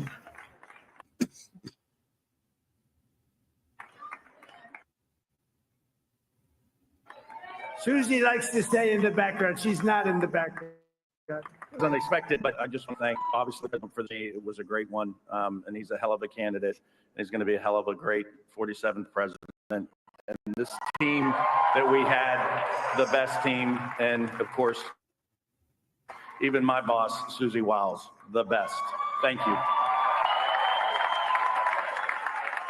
Thank you, and thank you, Susie. Look at her, she's shot. I've never seen her be shot before. Susie. They're great. Everybody up here is great. Everybody up here is very special. But the Trump, who did you say? Oh, let me tell you, we have a new star. A star is born, Elon. Now he is. Now he's an amazing guy. We were sitting together tonight. You know, he spent 2 weeks in Philadelphia and different parts of Pennsylvania campaigning. You know, he sent the rocket up 2 weeks ago, and I saw that rocket. I saw it coming down. I saw it. It was, when it left, it was beautiful, shiny white. When it came down, it was going 10 miles an hour, and it was burning like hell. I said, "What's been painted up?" He said, "We've been painted with heat." And but I saw it come down and turn around. And it was, you know, it's like 20, and it came down, and you saw that fire burning. And I'm saying, only Elon could do this. It must be an Elon. And I tell the story. I told it last night. I had a man on the phone. I had the screen muted, no sound. I was talking to a very important man, happy people, and I would say the country, actually. But, you know, I was president, and now it looks like I was going to be maybe president again. So I figured I could ask him to hold. So I asked him to hold. And especially because you're going to be president again, they hold. So I took the phone down, and I'm looking at the screen. I'm seeing this crazy thing that's going around and coming down. It looks like it's going to crash into the gantry. And I said, "Oh, no." And I said, "Do me a favor. Do you mind holding for a couple of minutes? I want to see this." I thought it was a space age. Didn't pick it up for 45 minutes anyway. But this spaceship came down, and I saw those engines firing, and it looked like it was over. It was going to smash. And then I saw the fire pour out on the left side, and it was straight. And it came down so gently, and then it wrapped those arms around it, and it held it. And just like you hold your baby at night, your little baby. And it was a beautiful thing to see. And I called Elon. I said, "Elon, was that you?" He said, "Yes, it was. The United States do it other than you. No, nobody can do that." I said, "That's why I love you, Elon. That's good." And you know, when we had the hurricane, and it a big water, as big as we've ever seen, water hurricane. It built lakes out of nothing. Fields became lakes, and the danger was unbelievable. And the people from North Carolina came to me and they said, "Would it be possible, at all possible, for you to speak to Elon Musk? We need Starlink." I said, "Well, Starlink, it's a form of it." He had it down. I called Elon Musk. I said, "Elon, you have something called Starlink. Is that right?" "Yes, I do." "What the hell is it?" He said, "It's a communication system." "That's very good." I said, "Elon, they need it really, really badly in North Carolina. Can you get it?" He had that there so fast. It was incredible. So, and it was great. It saved a lot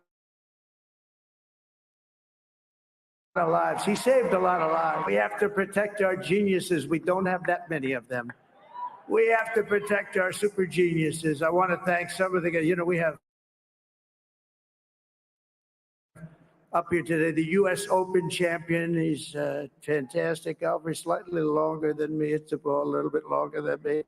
Just a little bit. Bryson DeChambeau. Enjoying this. He's going to milk this. I don't blame him. So the AP hasn't called it yet, have they? They probably won't actually call it until tomorrow, but they haven't updated. Nothing's updated yet since then. And I'm going to tell you, this time he slaughtered her. He slaughtered him in the popular vote as much as they did him last time. I'm telling you, Harris was a bad call. Yeah. The Democrats always pick the worst candidate. I actually think Hillary candidate would have been better than every Kamala. time. Terrible candidate. She wasn't even vetted. She never got vetted. Oh, well, she was vetted when she was Yeah, for so they vice picked- president, so they didn't have to do it again. It's like they didn't even actually take an official vote. All they did was go, does anyone want to, basically it was so does anyone want to speak out against her? And everyone's like, oh, nope. Can't say nothing here. Well, it was a few anxious days there that happened, but then she started raising so much money, and that's what did it. But I don't think that she was ever vetted. She got chosen to be the vice president. She didn't win no primaries. Technically, she won the primary unanimously. And technically, by what the Democratic Party says, no one voted against her. No one spoke against her. No one ran against her in the primary, so she was the one. That's BS. I think 2 or 3 people she ran made against a deal, her and even got less than 5%. A couple people ran against her, but got so low that it was inconsequential. They wanted her because she had the $97 million bank back in her pocket already. From the she had that. She started fundraising. She started fundraising on her own right away and started getting a lot of money. Well, but see, if it in wasn't the for primaries, her, it was the trick with the money. They had already raised $90-something million for the Harris Biden campaign. If she didn't stay as the primary ticket, they would have by law had to return all of that $90-something million. So technically, she started with $90 million in her pocket to be. It's like, I got $90 million on the table to make me the president. What does anyone else have? I mean, yeah. Well, the road they weren't giving up where that she money. goes back to the. It goes back to the primary when Biden came in all late. Like, Biden wasn't even running, and they were trying to keep Bernie out, and they all dropped out. Buttigieg, Kamala, who was the other one? And all of them got they got seats in the Biden campaign. They got positions in the Biden cabinet. So, like, it was a deal struck. Yeah. For them She got less than 5%. She got less than 5% of the Democratic primary vote. Did not get a single delegate, yet became the vice presidential nominee. So it was backroom deals that led to that, because that doesn't make any sense. It would have made sense for him to put. she called Biden a racist and probable rapist in a debate on live TV, and then after was made the vice presidential candidate, turned around and goes, "Oh, it was just politics." I mean, I wouldn't want that woman near my office. Yeah, that's BS. I wouldn't want her. I It wouldn't would have want her made in the sense same for damn. them for them to pick Bernie No, as the VP. two old white rich That men would have weren't gonna make it. made sense. They couldn't have won with. They built their campaign Well, around I think that diversity too much that two old white men, the two rich old white men, would not have been able to win. Well, Bernie had a following, and he almost beat Biden, and it was like the establishment basically squashed him out, and they put, Well, Kamala and Pete Buttigieg, and see, he's not. The funny thing is, he's not as left on the social issues as a lot of the Democratic Party is, but he's very big on the economic and government control issues. He's big on the government controlling and regulating everything. well, the result is, Kamala wasn't really vetted. She never gained much support, really, as far as from the voters, and they chose her as their candidate. So they shot themselves in the foot Yeah, just like they by did with Hillary. choosing a candidate that same thing. They don't learn. See, They don't Hillary, freaking learn. if they were smart, they would have kept Bernie and run Hillary as vice president against Trump the first campaign.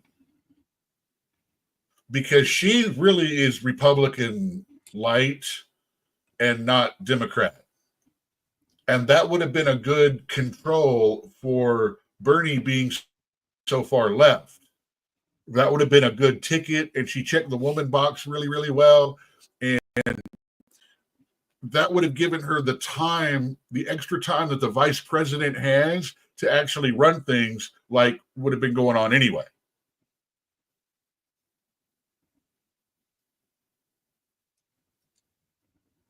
Yep. And Bernie would have won. Yeah, a Bernie Hillary ticket would have won as Well, long as she this wasn't is the over. Look president. at all of this red. Yeah. Look at all this red on this map, man. Well, it always looks a lot like that because you got to remember there's a lot of low point states that are red states.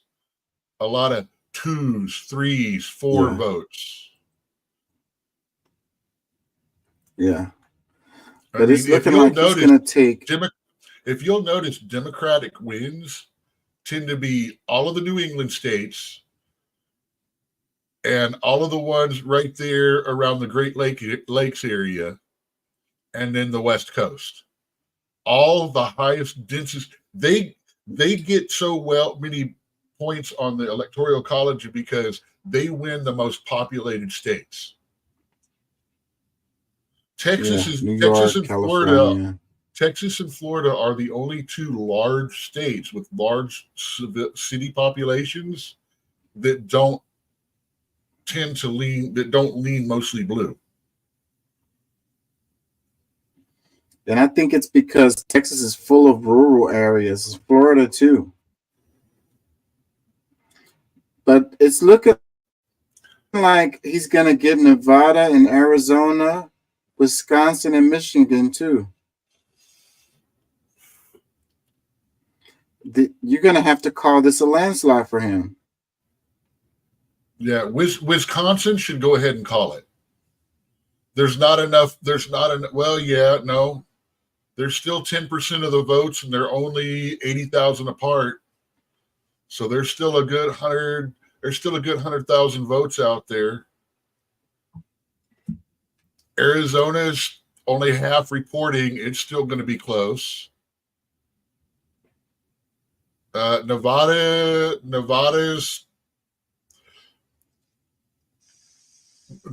another one, 150,000 votes. He's only got a 50,000 lead. Alaska always goes red. So that's not a question. He's got Alaska. Even with the half the vote being in. But see, that's 50, enough. Alaska is pretty much traditionally red, and she's against fossil fuels and shit, which is a good chunk of their economy. So they're not going to go. They're not going to go. They're more likely to vote a Democrat governor and go with a Republican president.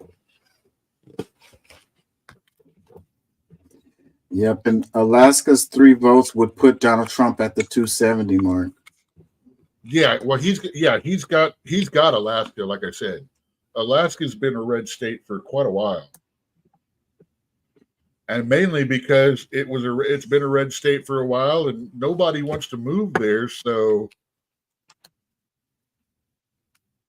people are, it's like, I don't want to fucking live in Alaska, damn it. But that state's got the closest to minimum free income of any of them, because the state itself makes a shitload of money off of land leases and stuff like that, and the surplus that they have every year, they divide it amongst the people and give them a check. Yeah, I mean, it's not much. I've heard some people say that it was low as 5 and 6. And I've heard some people say that on certain years they made as much as $2,000 to $5,000. But yeah, I saw one that said it was like over $2,000. I don't know. I think that was a recent year. I think it's tied to $2,500, $2,600 something. Yeah, I think it's tied to the price of oil or how much oil is pulled from the reserves there. That sounds a lot like a socialist communist country, though. Well, what it does is it entices people to go up and live in an environment where they need people and people don't really want to go.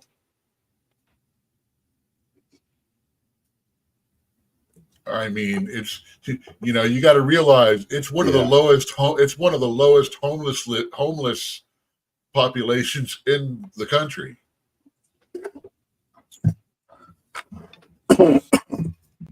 Yeah, but when a country like Venezuela does the same thing, is looked down upon as communism and socialism. No, when the government of the we do the same thing in Alaska. When the government comes in and takes control of all the facilities, all the mines, all the drills, and all that from the companies, and kicks every American out of the country, we react. It's nowhere near the same thing. Say the Alaskan government. No, the Alaskan government didn't go in after all the companies built all this shit and then took it away from them and kicked them out and started running it themselves and then paying their fucking government party, spending it all on the government. See, there is a big difference. They stole the facilities. They stole the mines. They said, come on, build it. All this money was spent. All this stuff was agreed on. And then they literally forced them out by gunpoint and killed a lot of people and just took it. Fuck you. It's ours now. This is the way it's going to be. Yes.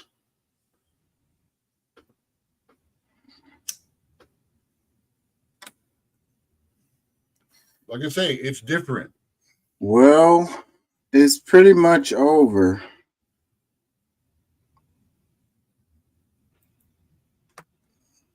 See, this is the one, Georgia, right here. This is what I was talking about. Let me play this. The house is building up. It's 170 Dem, 192 GOP, and it's only two. It's only 218 We for had a majority. 177 each one.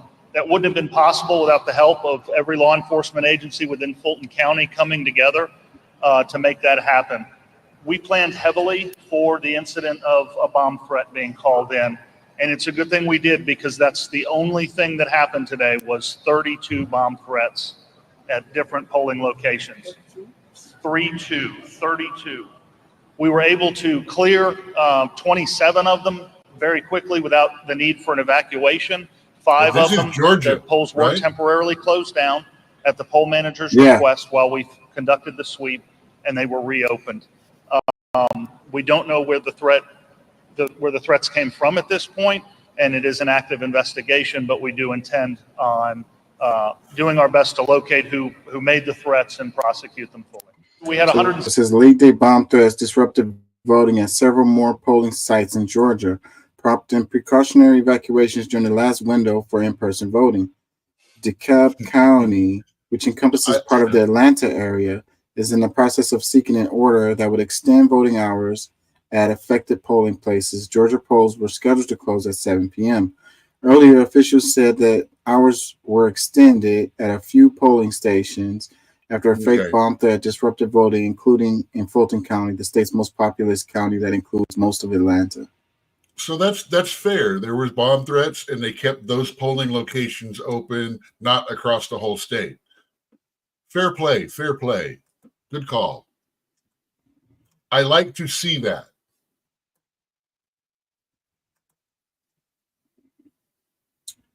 So let's read some comments. It says Dems last chance of victory. Another one. All Trump supporters. Another one. Wouldn't expect anything less from Marjorie Taylor Greenville. Another one. Russia interfering in the election. People went home without voting in Georgia.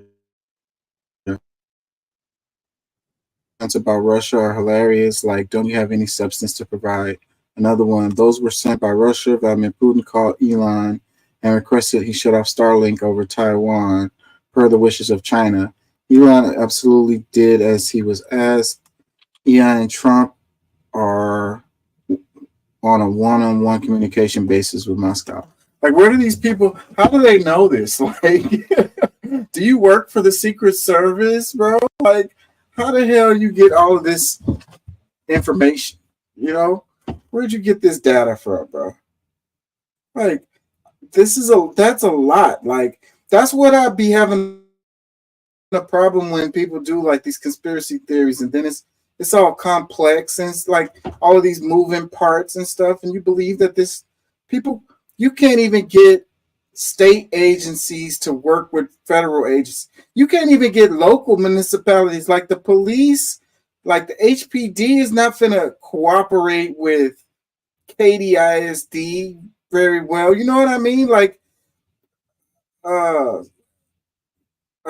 Jersey Village Police is not gonna work well with HPD or Beaumont PD or whatever. You get what I'm saying? They don't work well together. So this guy is saying, he says, those were sent by Russia. Vladimir Putin called Elon and requested he shut off Starlink over Taiwan per the wishes of China. So you got Russia, China, Elon, all working together. He says Elon absolutely did. This is a bot post. This is a disinformation. Then it says post. Elon. Then it says Elon and Trump are on one-on-one communication basis with Moscow. And then look, the very next one. Oh, it's the same guy. It says Russia was okay. He did not shut off. He did Russia not shut off Starlink. The source of, he did not shut off Starlink over Taiwan.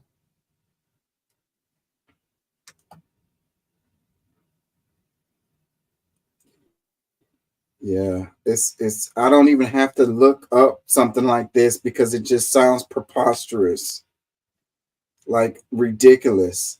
Like, how are you going to be so sure of all this information? Were you on the phone? Were you listening in while? That is exactly why I looked that shit up. That's exactly why we encourage people to look. You were on the phone. It's like you were on the phone listening in to Elon Musk and Donald Trump talking to the Kremlin. Like, you got evidence. You looked at their phone and you seen phone calls from each other, missed calls from the Kremlin Well, no, on Donald he didn't Trump and say, Elon Musk's he didn't phone. say that. He said they are known to be. And that predicates the fact that it is known. Therefore, when you look that shit up, you find out it's bullshit. I didn't even get that far down in his statement because his first two statements were bullshit. So, you know, strike one, strike two. I don't even want to waste my time pitching. You're wasting valuable typing fingers. So that's what it was. Yeah. Let me read another comment. It says, Wall Street Journal, do better. Tell the truth. These threats are Putin working for his Trump puppet. When Trump messes with the U.S., it will be too late for you to have a POV. Okay. That's going to be all over MSNBC tomorrow. Here's what I Let me think read is this funny one. It says, is 6 it's years not ago, that the 6 threats... years ago, Trump was a liberal darling. And then the Biden administration shut him out of the whole EV thing that they did about, hey, American-made cars, EVs, the most, you know, and they didn't even invite Elon and Tesla to come to that big thing, despite the fact that he is single-handedly produces more electric cars in the United States than all other companies combined. And they just snubbed him. They didn't even invite him. The Democrats loved him until he got snubbed, and then he bought Twitter. Now he's evil. He's Mustache Man from Germany. Because he lets people say things that hurt my feelings. Trump could use. And what people don't realize is he's Let me fucking play this trolling last people just clip like Trump here does. before- That's why they get along. They get each other. They understand that bust your balls humor that they're using. Let me play this last clip before we get out of here. Trump could use something called the Red Mirage to try to sabotage the election, just like he did in 2020. So everyone needs to know about the Red Mirage and the Blue Shift. 3 key facts. Number 1, Republican votes tend to get counted first. I'll explain why, but what this means is that early on election night, Republicans appear to be doing better than they really are. Only 4% of the vote is in. Trump is ahead by 39,000 votes. This is the Red Mirage. But then, as more votes get counted, Democrats start to do better. It shifted in the last several hours. This is what's called the Blue Shift. Either party could win, but expect a stronger appearance for Republicans at the beginning than at the end. There's nothing mysterious about it. Votes are counted and then reported locally. Republicans tend to live in more sparsely populated areas, while Democrats tend to live in more densely populated ones. If there are fewer than 3,500 people living in red-leaning Tyrrell County, North Carolina, and over 1 million in blue-leaning Wake County, which do you think is going to finish counting votes first? It's a no-brainer that counties with a larger number of voters will have a larger number of votes. It will take longer to count and end up getting tallied later in the evening and potentially into the coming days. On election night in 2020, the small, deep red counties in Georgia, Pennsylvania, Wisconsin, Michigan, and Nevada got done counting first, making it look like Trump was winning. But when the rest of the votes got counted, it turned around. Trump tried to make this sound suspicious and even dirty. This election was over, and then they did dumps. They call them dumps, big, massive dumps. And all of a sudden, I went from winning by a lot to losing by a little. But there's nothing out of the ordinary about the Red Mirage or Blue Shift, as the former political director of Fox News has testified. In every election, and certainly a national election, you expect to see the Republican with a lead, but it's not really a lead. So this Red Mirage, that's really what you expected to happen on election night. Happens every time. And this phenomenon has been compounded by Republican-controlled legislatures seemingly strategically reducing polling places in communities they perceive as more likely to vote Democratic. A study published ahead of the 2020 election found voters in predominantly Black communities were 74% more likely to have to wait more than half an hour in line to vote. Guess what? The longer it takes to cast the votes, the longer it takes to count them. Number two, Democrats are more likely to vote by mail. In Pennsylvania this year, there have been more than twice as many mail-in ballot requests from registered Democrats as Republicans. Mail-in ballots already take longer to count, but in many states, Republicans have imposed rules to make it take even longer. Pennsylvania and Wisconsin are among the states where no matter how early the mail-in ballots are received, they can't even be processed until Election Day itself. In Pennsylvania, 1.7 million people have requested mail-in ballots this year. How long do you think it takes just to open 1.7 million envelopes? Number three, Trump is likely to use the red mirage on election night to prematurely declare victory while the majority of votes are still being counted. That is exactly what he did in 2020. Frankly, we did win this election. And evidence brought to light by the January 6th committee suggests this was a premeditated plot. We also interviewed Brad Parscale, President Trump's former campaign manager. He told us he understood that President Trump planned as early as July that he would say he won the election even if he lost. In 2020, Trump tried to falsely claim that votes counted earlier in the night were somehow more legitimate than those counted later. He claimed that because he understood that the votes counted first would disproportionately come from his supporters. The red mirage is called a mirage because if you don't understand it, it's easy to be confused by it.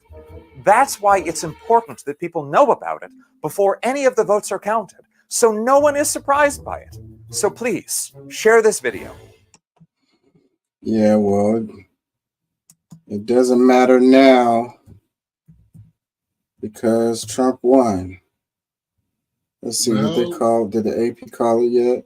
Not yet. They still haven't called it. What I think they're is gonna call it. happening, what I think is happening right now is none of the states want to end their tally to be the state that put him over the edge.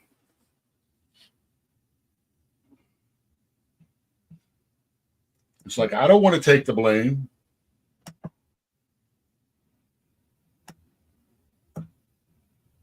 Yeah.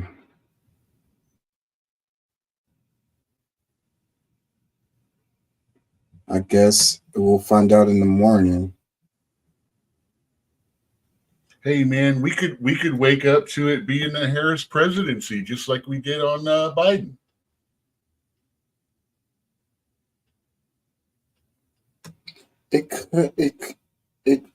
What would be the path for that? So if she'd have to win all the remaining ones, right? Wait, but that won't be enough. Let's see. Michigan at 15, Wisconsin at 10. She doesn't look like she's going to win either one of those.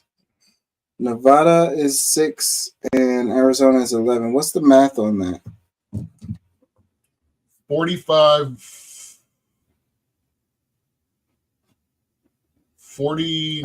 votes, so 50-ish votes are undeclared right now. So that would put her at 274 or 273. Trump's gonna win.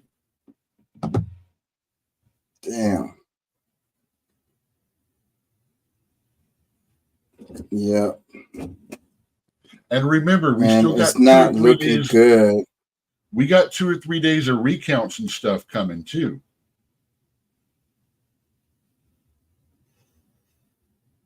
Because both parties plan on ends up being so close, where it's even if it comes.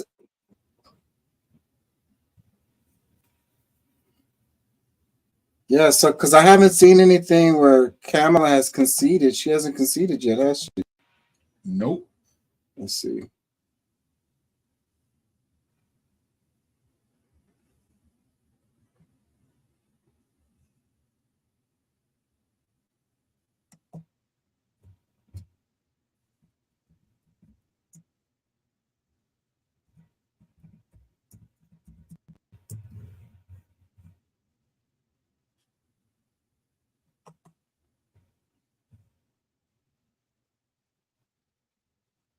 Let's see. It says Kamala won't speak at watch party. Kamala Harris won't address supporters on election night. Campaign chair announces. Let me share this. So she's not conceding. She's pulling a Trump.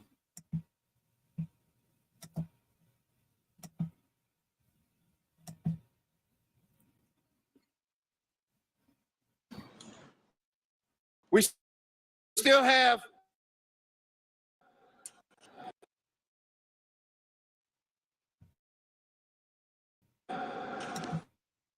states continue overnight to fight to make sure that every vote is counted, that every voice has spoken. So you won't hear from the vice president tonight, but you will hear from her tomorrow. She will be back here tomorrow to address not only the HU family, not only to address her supporters, but to address the nation. So thank you. We believe in you. May God bless you. May God keep you. And go HU and go Harris. Thank you all. Never an easy moment for whatever campaign has to make that announcement in the early. Yep, hold out hope. Dang it, I forgot what I was gonna say. I'm getting tired. It's after 2 a.m. What was I gonna say? Oh, Hillary Clinton is who I was thinking about. I wonder how Hillary Clinton feels about this. She's looking at this. Is she having like deja vu from when she went through this, and then thinking about how it still hasn't been a woman president? Or is she jealous of Kamala and be like, it should have been me or whatever? That's what I think. She's still pissed that they sold her out. That she still thinks that she got sold out because they haven't let her have anything to do with this administration. And they thought, or she thought, that even if she didn't get, the election, that she was going to be part of this coming administration. And they completely, they did a Bernie on her because she was ahead for a little bit. And then they brought Biden in, and it was like, she's all, okay, well, then they're going to make me vice president because, it would be dumb not to. And then they made Kamala vice president because she was easier to manipulate. Hillary was too powerful. They couldn't keep her under control. But they could with Kamala because she's still got 20, 30 years to go as far as political viability.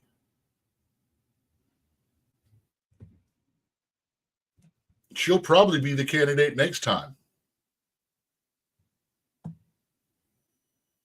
Or at least she'll actually maybe have to run for it this time.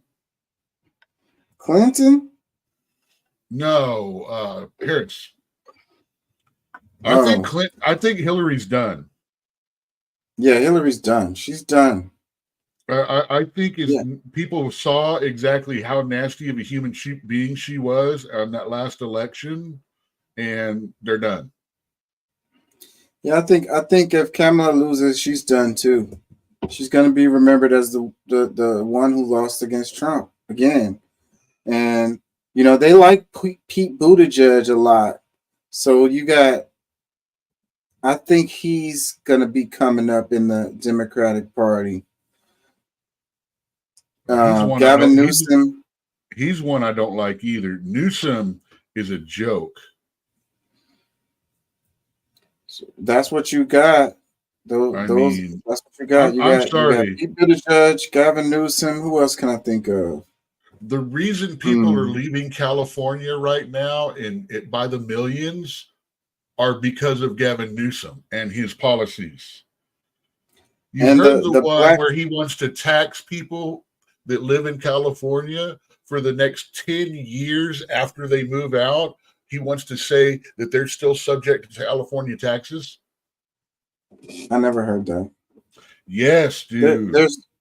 I the talked black about it guy. on the show. You said you didn't believe me. I pulled the receipts up, but it never went anywhere.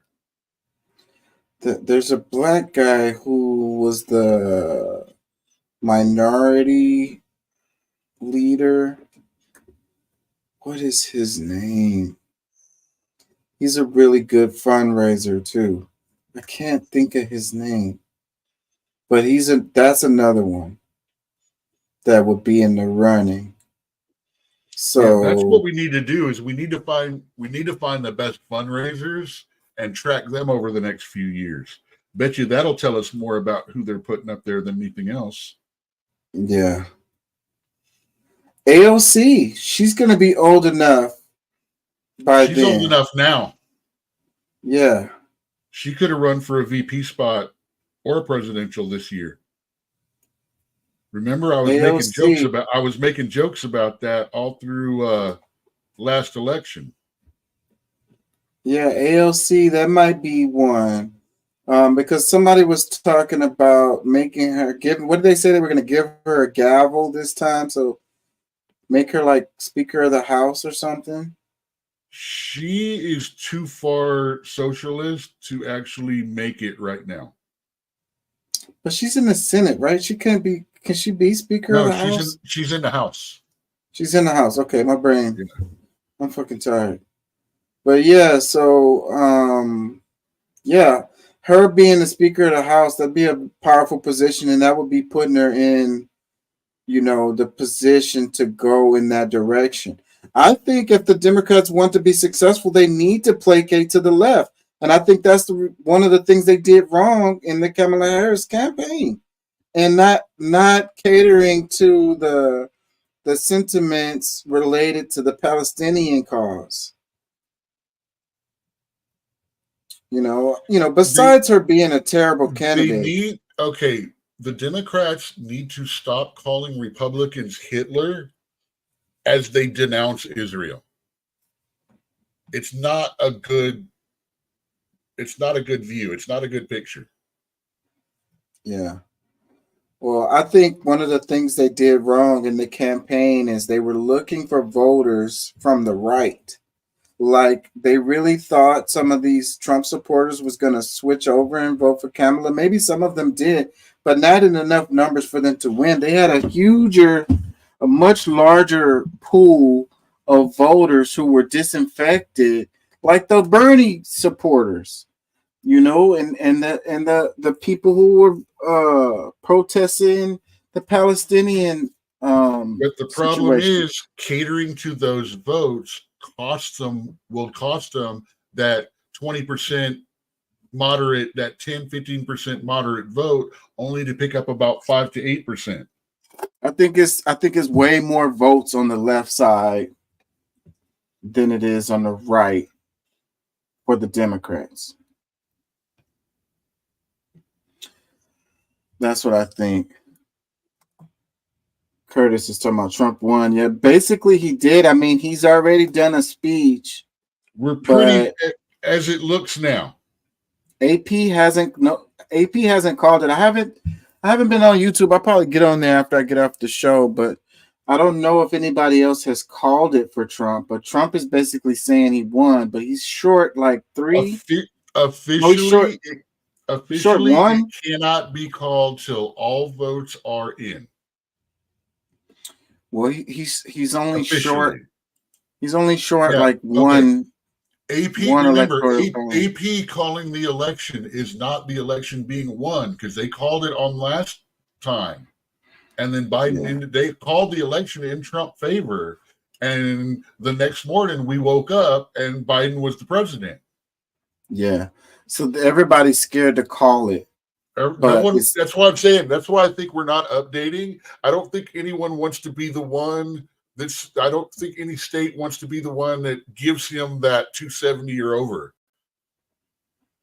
Yeah, so like no, we don't want to be the one that flips him. Right now it has.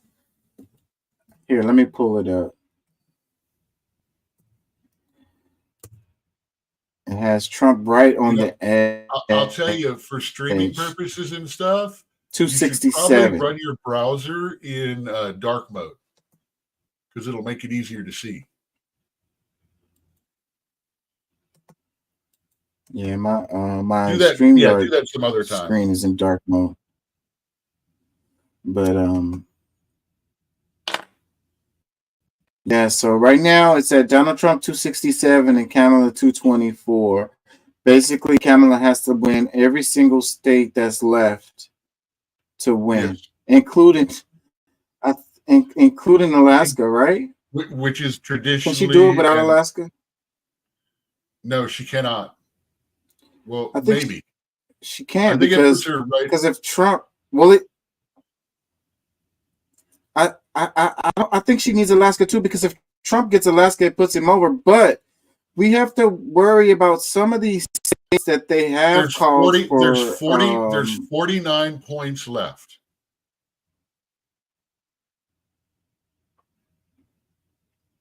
So she can potentially get some of these. 273 as it stands right now.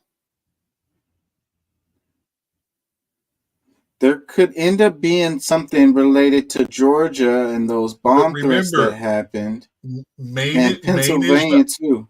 Maine is not called yet, but that's going to give her 4 more in a few minutes. Oh shoot! I didn't even notice that. Yeah, I'm so all up Maine is on going to it. go for I'm her. on it this year, man. I'm on it this year. Hawaii. Well, it's only 2 freaking electoral Hawaii votes. is marked as blue, yet they don't actually have any numbers.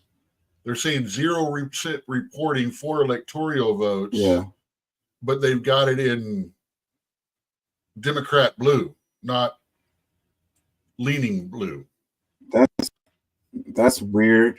I guess because Hawaii always goes blue, but see, that's really kind of weird. And they've already given her those 4 electoral votes too. I'm sure those are in this count of this 224 up here. Yes, because it's all the bright blue colors are accounted to her. All the dark red color or all the brighter red colors are attributed to Trump. The dark red is leaning toward him at the time. The dark blue is leaning toward her at the time. So Maine is the only blue that's not added to her yet. And then we've got Michigan, Wisconsin, Nevada, Arizona, and Alaska all leaning towards Trump right now, but not finished reporting yet. And if you look at the vote count on most of those, except for Wisconsin, all the rest of them are too close to call. Wisconsin looks like a win. They got 8% left to report and a 1.3 million or 130,000 discrepancy between the two. Difference. Yeah. Yeah. So that maybe a couple of more people voting on that one. Maybe we need that to get up to 95% before we try to do that math. But Arizona 52 reported. That's still on. And I really wouldn't be surprised. Nevada is. I wouldn't be surprised Nevada's if at going to go least. Trump.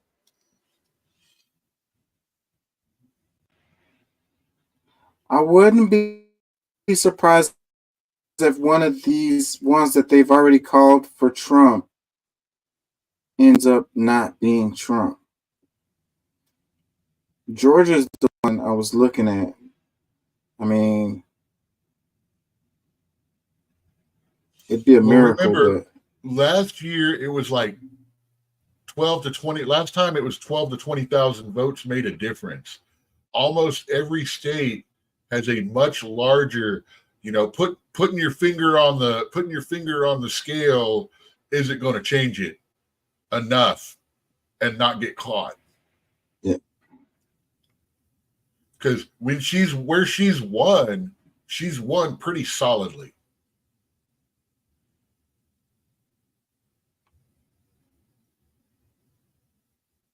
I mean, the only one on the Northeast that's even close is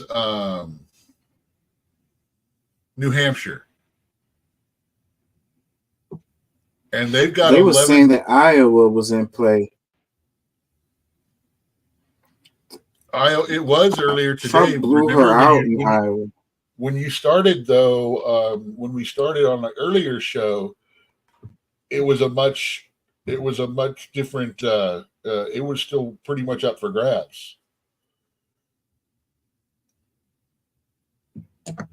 Well, he ended up blowing her out the water there. Well, that's okay. Washington, D.C. Oh, my God. She got a 92.4% to his 6.7%. They don't want him in the city where the White House is. Yeah. It's like, you're going to have to run DC the always goes presidency from Democrat. Mar-a-Lago. We don't want you in the White House. Well, yeah, because it's He probably don't want to be there. He probably will do that. It's an anthill. Any place where you have high Ain't that what he did last populations time? living on top He did of that each last other time. is a Democrat kind of, what's that? Nah, off and on. Mar-a-Lago was his Camp David, like the Bush's Camp David. That's where he went. Okay, if you paid attention during his presidency and stuff like that, whenever he went down to Mar-a-Lago, something changed on the international scale. Whenever he went to the golf course up in New England that was closer to Washington and everything, something changed on the national scale. So if you watched where he was golfing, you could tell when a new policy was going to come out within the next couple of weeks.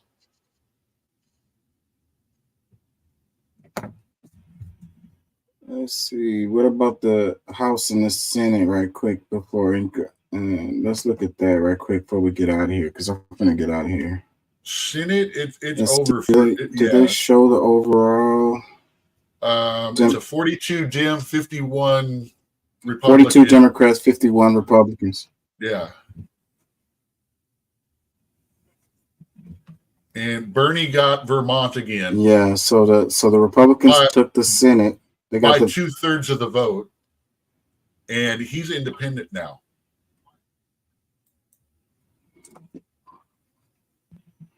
Yeah, that's not surprising. So they're gonna have control of the Senate with the majority, the 51 majority that they need. Let's look at the House. The House is looking scary too, man. The House has a lot of red counties, not a lot of red places not reporting yet, but a lot of Democrat places not reporting yet too. But majority only takes what? Yeah, so right now it sits at 193 Republican, 173 Democrat, And I with can't tell how many. 69 to be called. I can't tell how many open seats there are still left. They had that in there the other night. It says 69, no, 218. 218 for majority. But that gray bar, we don't know how many seats that encompasses total.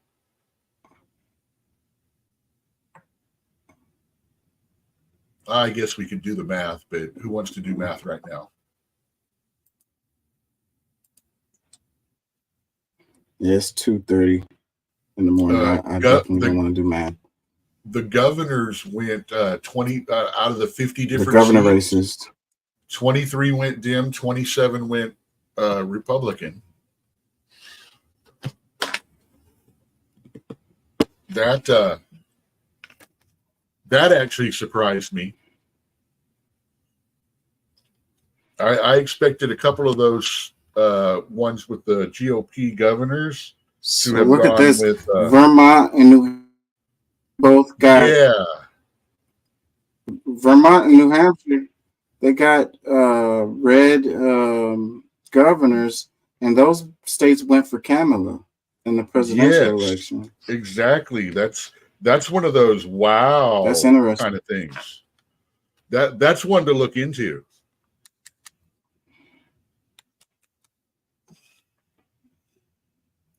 I know what my brain's going to Yeah, be I want to doing look later. at that later for a later show. Yeah.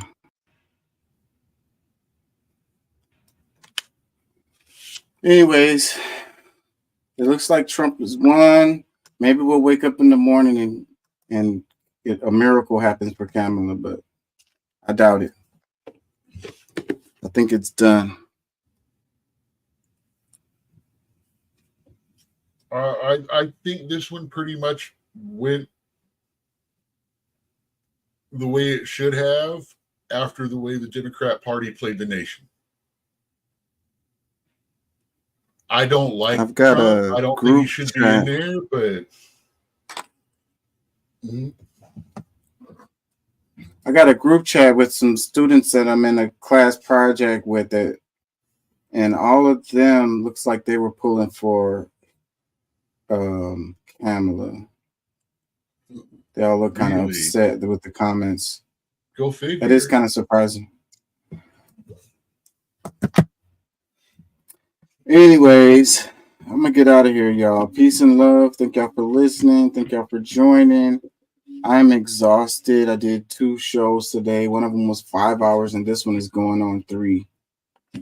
So we know yeah. next time. We know next time. Start the show about midnight or 10, about 10 to 11, and then it's going to ride through till about 3. Yeah. Hey, this is the first show that you've done during an active election, right? I know it is. It You is. started the show right after, doing your shows right after the Yeah, Well, no. yeah, I do. I normally do it the day after because I remember that because I felt like that's my niche because I don't have all the technology and all of the help to do all of the stuff that the people do when they're covering the election. So I feel like I can take advantage of the information after it's solidified and then talk about it afterwards. That was my strategy before. Maybe I feel more confident now. I feel better at what I do, that I can actually get up here and do this live while it's happening. Yeah, because instead of reporting on history, it's like being a little bit part of it. Kind of, or witnessing it live is different. Because that's what I was hoping for tonight, even though we kind of didn't get it. Well, we kind of did, but I was hoping to get when they called who won live and be on the show when it happened. That's what I was trying to do, but we played the Trump's speech where he was basically claiming victory. So, and I think that's better than, because the channels that I was watching, they all got tired and unplugged. They couldn't wait anymore. It was like, we'll be back in the morning. Yeah. I was like, okay, now it's time for me to go on. That's exactly what I was thinking. Anyways, I'm going to get out of here. Peace and love. Thank y'all for joining. Thank y'all for listening. I'm going to lie, I don't know when I'll be back because I got finals and everything to focus on. I got to finish up this semester strong, and I'm trying not to be distracted. So that's why I haven't been here. And also I needed to kind of unplug. I was kind of stressing out. The politics was getting too intense and too, I felt myself being too emotional. And I wasn't even looking at no politics. I was playing games on my phone and watching music videos and everything other than politics for a while. Like I said, everything, it got crazy. Even my far right account that I used to search things up was getting hit with ads for Kamala and the Texas guy, Senator guy. I was getting vote for us, we need money ads on hard right shit, stuff that, The hard right stuff, the stuff that are just as dumb as the hard left stuff. Yeah. You know, the ones that like Trump is a god, he's sent to us by God and is blessed by angels to take us out of this darkness. I know. Kind of people. Yeah. Hey, they drive me just as nuts as the ones on the left that I talk about. Yeah. I just They're don't crazy. talk about them as much because you have that covered for us here on the show. Yeah, they're crazy. They're crazy as hell on both sides. You got them And then extremists. Pat being right there at the borderline of it, showing us the example once in a while. Yeah, that's true. With the videos be sharing in the group chat sometimes. I think that sometimes Pat doesn't really, believe those. He just be sharing them to be like, look at this crazy shit that they sharing. Anyways, let me get out of here. Peace. All right. Peace, love, and